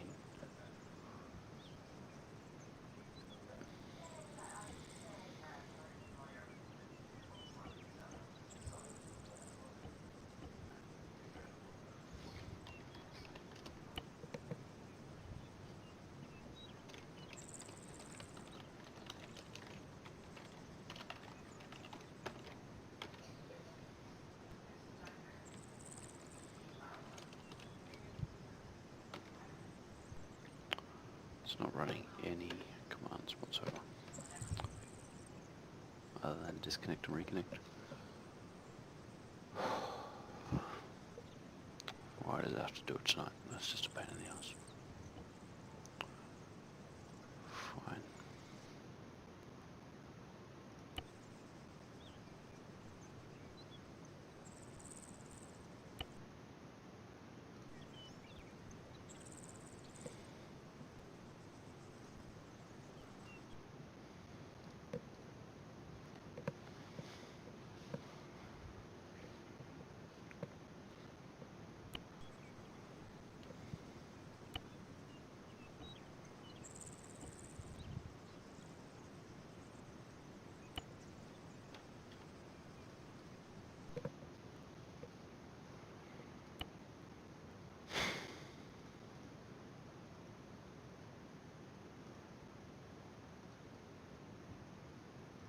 Oh, did I explain you can restrict third party as well? Third person camera.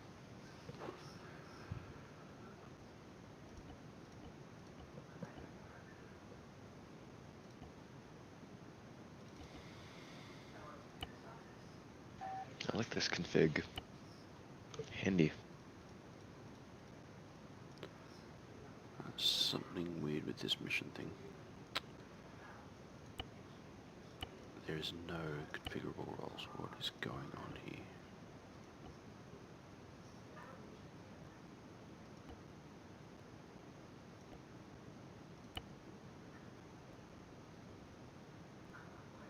That's my beta.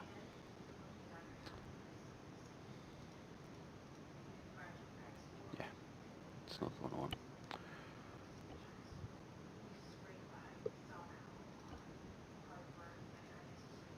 There we go. So third person, drivers only. Let's go.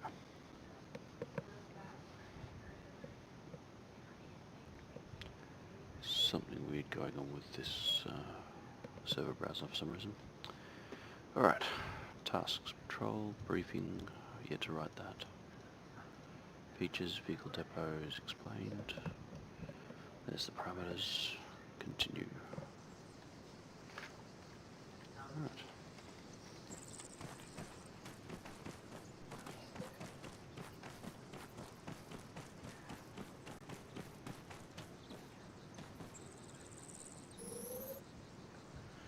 Okay, get myself a loadout.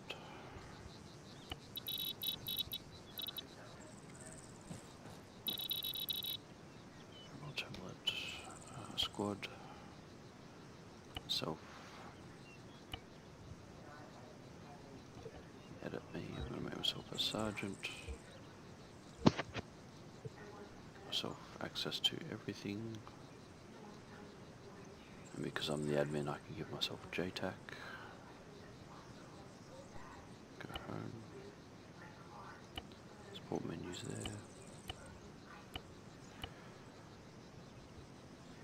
what's my icon, let's edit my group,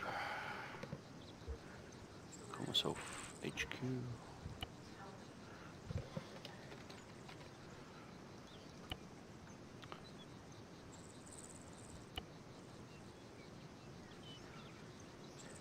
Alright, let's go missions.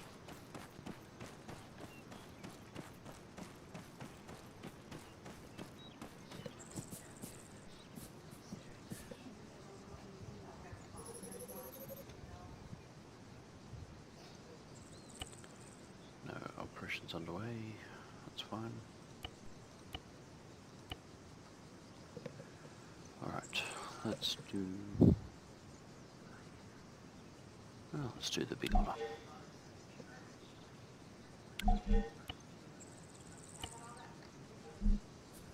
Let's do it. Alright, where? Ooh, it's right over there.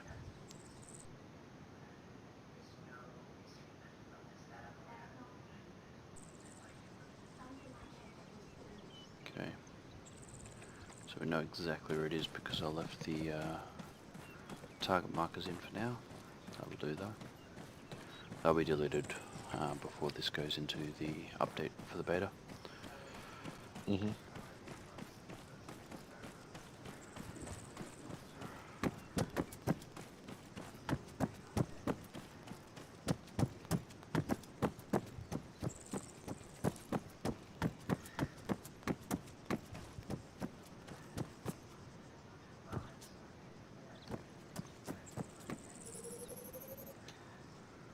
Alright, let's pick something fast.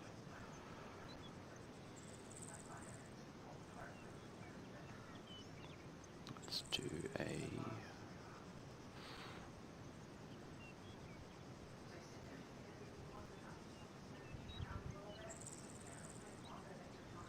Prowler.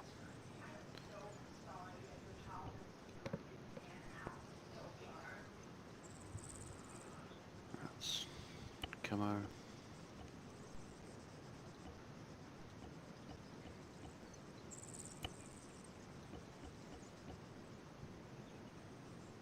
Yeah, that should do. New vehicle asset deployed to your AO.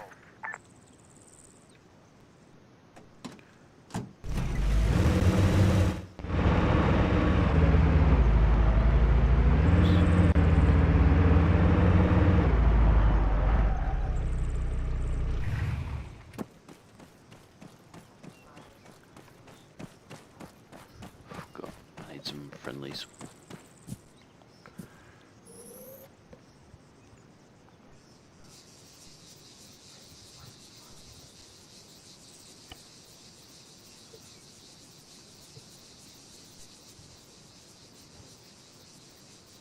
Ah, Funny if it was like StarCraft where they like walked out of a building. I was actually going to make them walk out of that a nearby building, but I decided just to spawn them behind the recruiting unit. Maybe a lithium.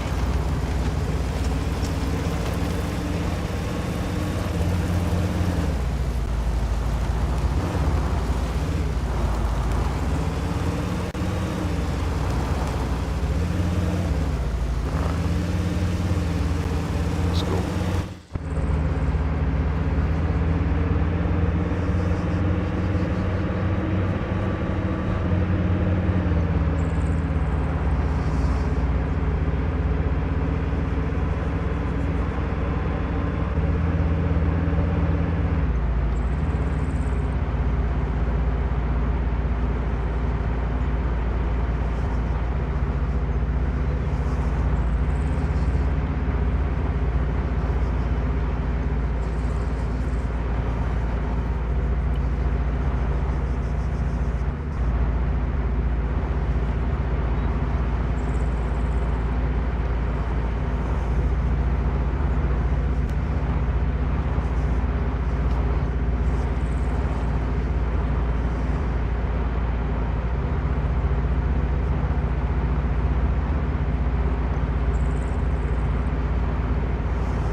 marked a new insertion point for you.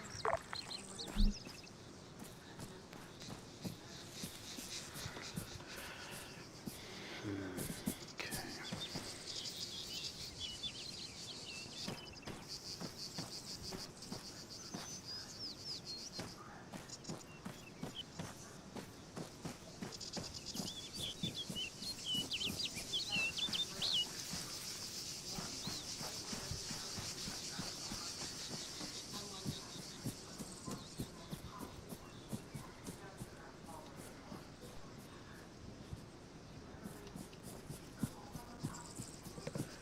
Vehicle heard.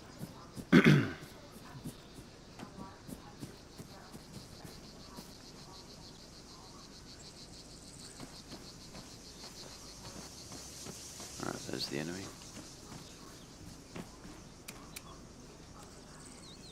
Hmm.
Shit, where's that other one?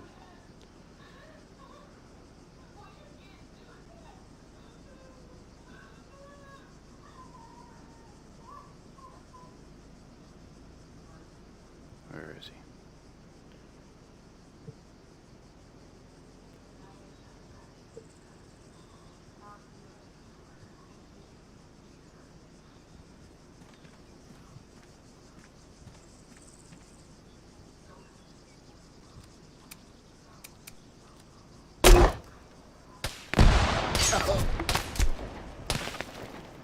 Shit.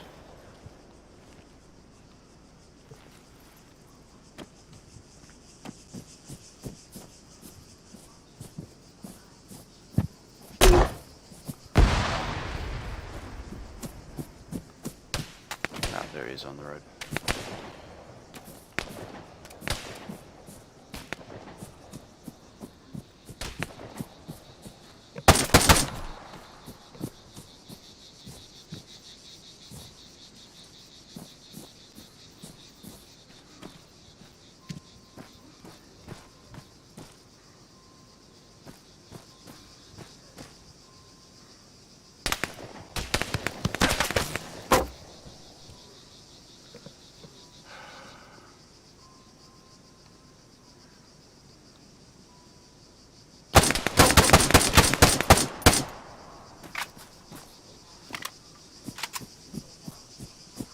Hoping he's the last one. Yep.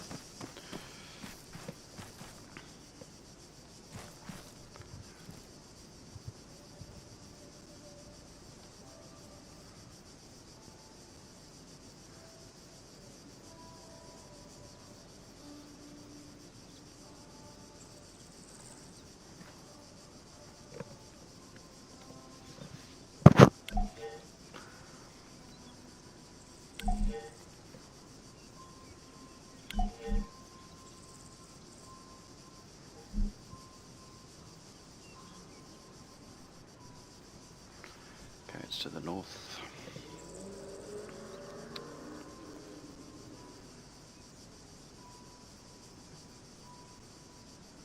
Not far. It's not too bad.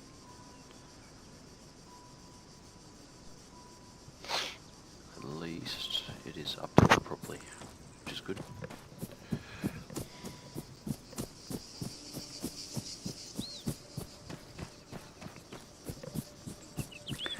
But notice how there's only one squad. There wasn't the litany of all those troops. Mm-hmm. That's only because there's one player connected. So it's manageable for one player, but if more were to connect, it becomes a lot more unmanageable. Hoorah! So one thing I did want to add in is QRF to these tasks, so that a variable attached to a group had a chance of them being able to call in a QRF to reinforce them. So there's still time. Do you already have like that mapped out? Yeah, it was in version 2 and 3, so it's not hard to implement for version 4. Mm.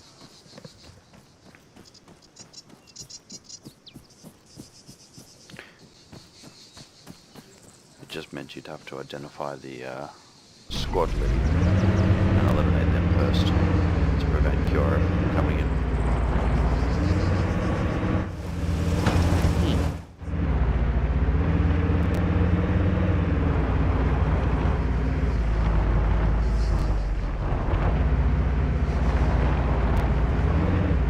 Which isn't hard if they are moving, but say they've occupied a position, they're inside the buildings, it's almost potluck to get the leader.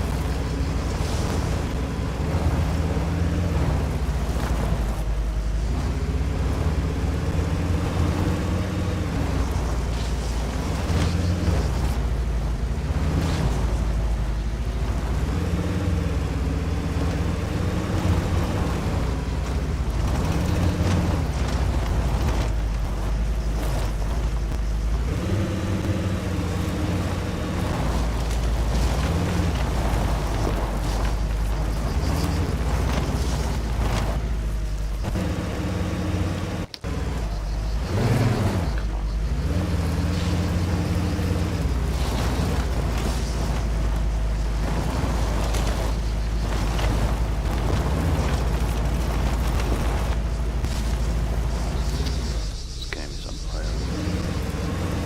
10 frames. No, you're also running the server. Yeah. I thought I shut that down. No, actually. It's still running. Let me close that off.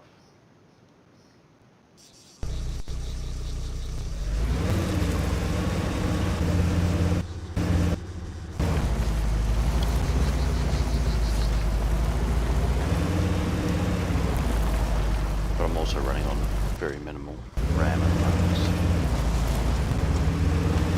There's my new modules.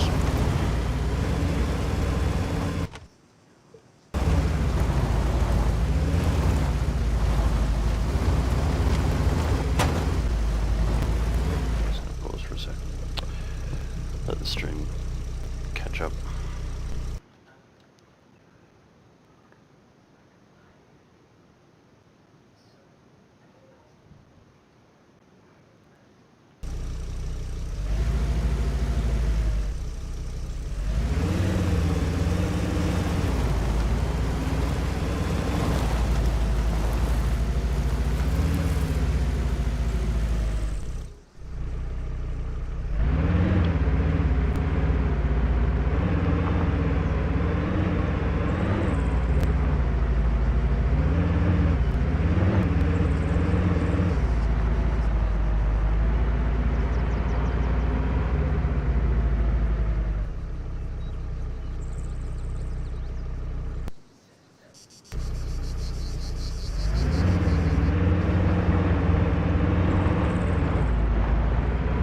You not looking in front of you makes me really nervous.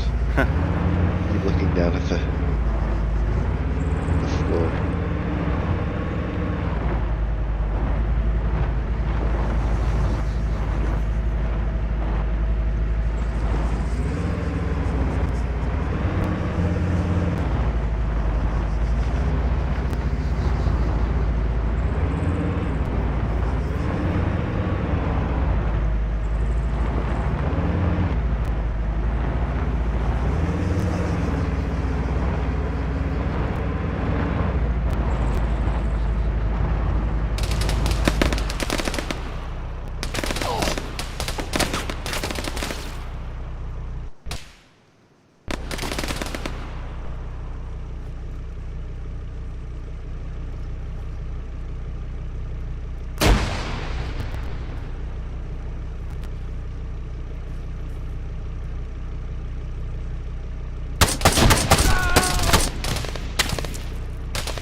you can imagine these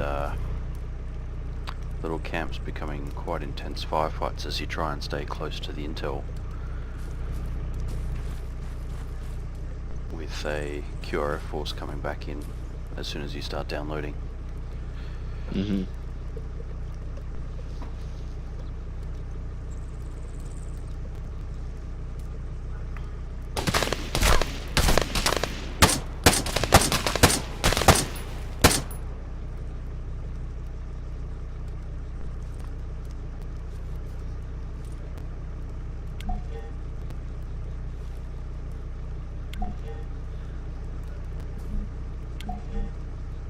Alright.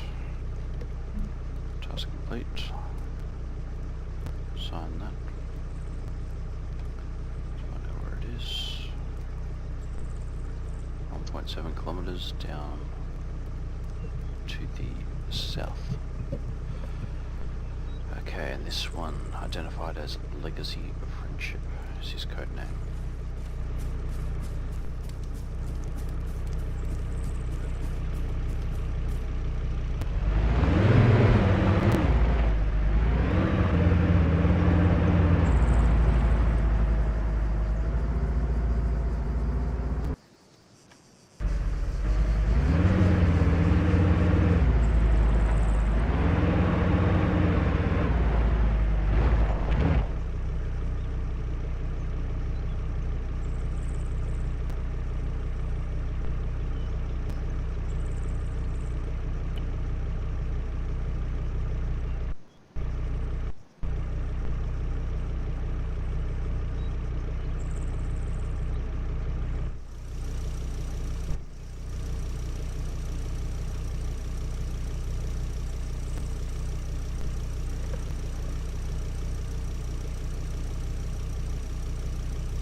They got me.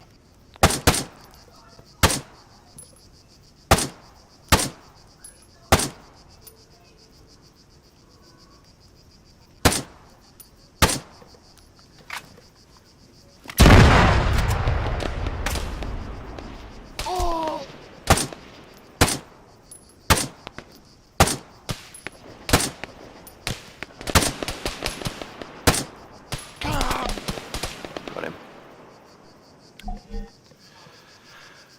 Nailed him. He gone. He gone. But it also shows an example of while the task completes, the AO is not clear.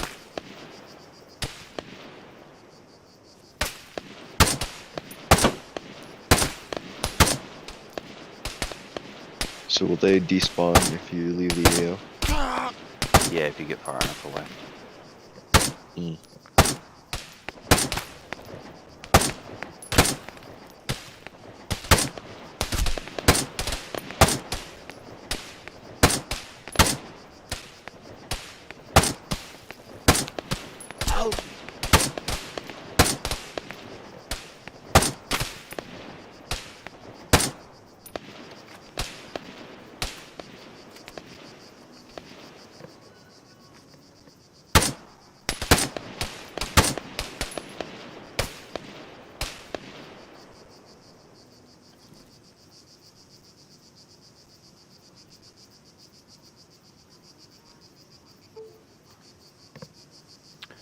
Alright.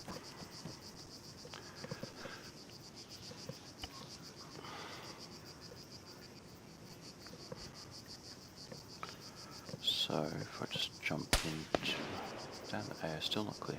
I have to put down there, you little bugger.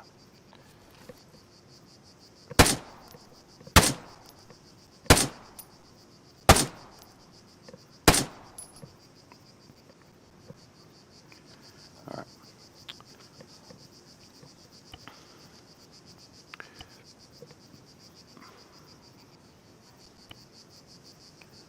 Let's see if I can create an encounter nearby.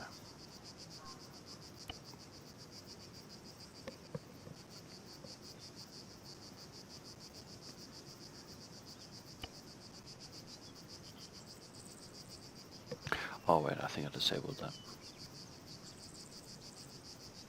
Yeah, I think I may have disabled that. That's alright, we'll do that another night. Operations underway, no scores at the moment. Alright. Well, we've been streaming for 2.5 hours. We have a mostly functioning mission, just a couple of tweaks here and there. Mm-hmm. And then I will update the beta for Altus and we'll start opening it up for everyone to start testing it while I port it to different maps, and I'll hold a couple of live streaming on how to set up different maps and port those ones as well. Gotcha. But it's pretty damn straightforward. All you need is just the metadata, and then you just basically place your base and that's it. You're good to go.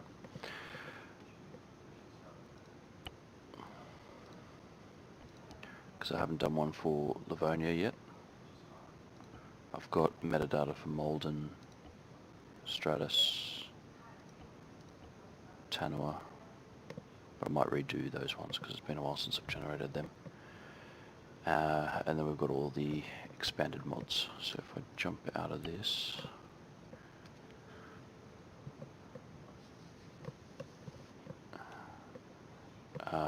we have, if we go to the,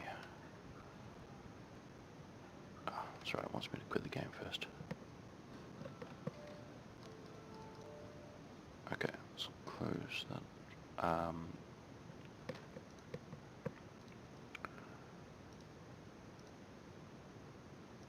Okay, so we've got, oh come on, hurry up.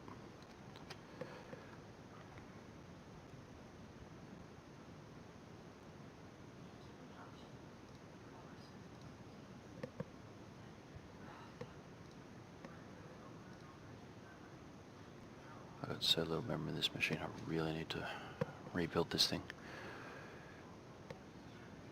Soon, whenever you have time.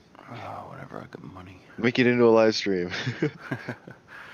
Alright, so I've got all the cup trains. I've got Angola, Vipavo, Bohemia, Lithium, Klafgan, Douala, Panthera, Kunduz, Lingo, and that's it. So if there's any other maps, just dump them in the Discord and I'll have a look at them. But I've got probably 1 or 2 remaining live streams, just cleaning up the tasks, and then we'll update the Altus beta. And then, actually I think we'll only spend 1 more live stream just cleaning up the tasks, and then I'll update it. And then we'll go on a spree of different maps, creating different metadata and porting it across just so people can see how to do it. And we might create a couple of new Op4 factions of varying difficulty. And Sounds fun. that way you can go up against a more insurgent-based faction as a server parameter, or a more formalized occupation force. I think might be a more of an ideal scenario. Sounds good. Cool. Alright, I'll leave it there. We've officially done 2.5 hours. So that was a good run.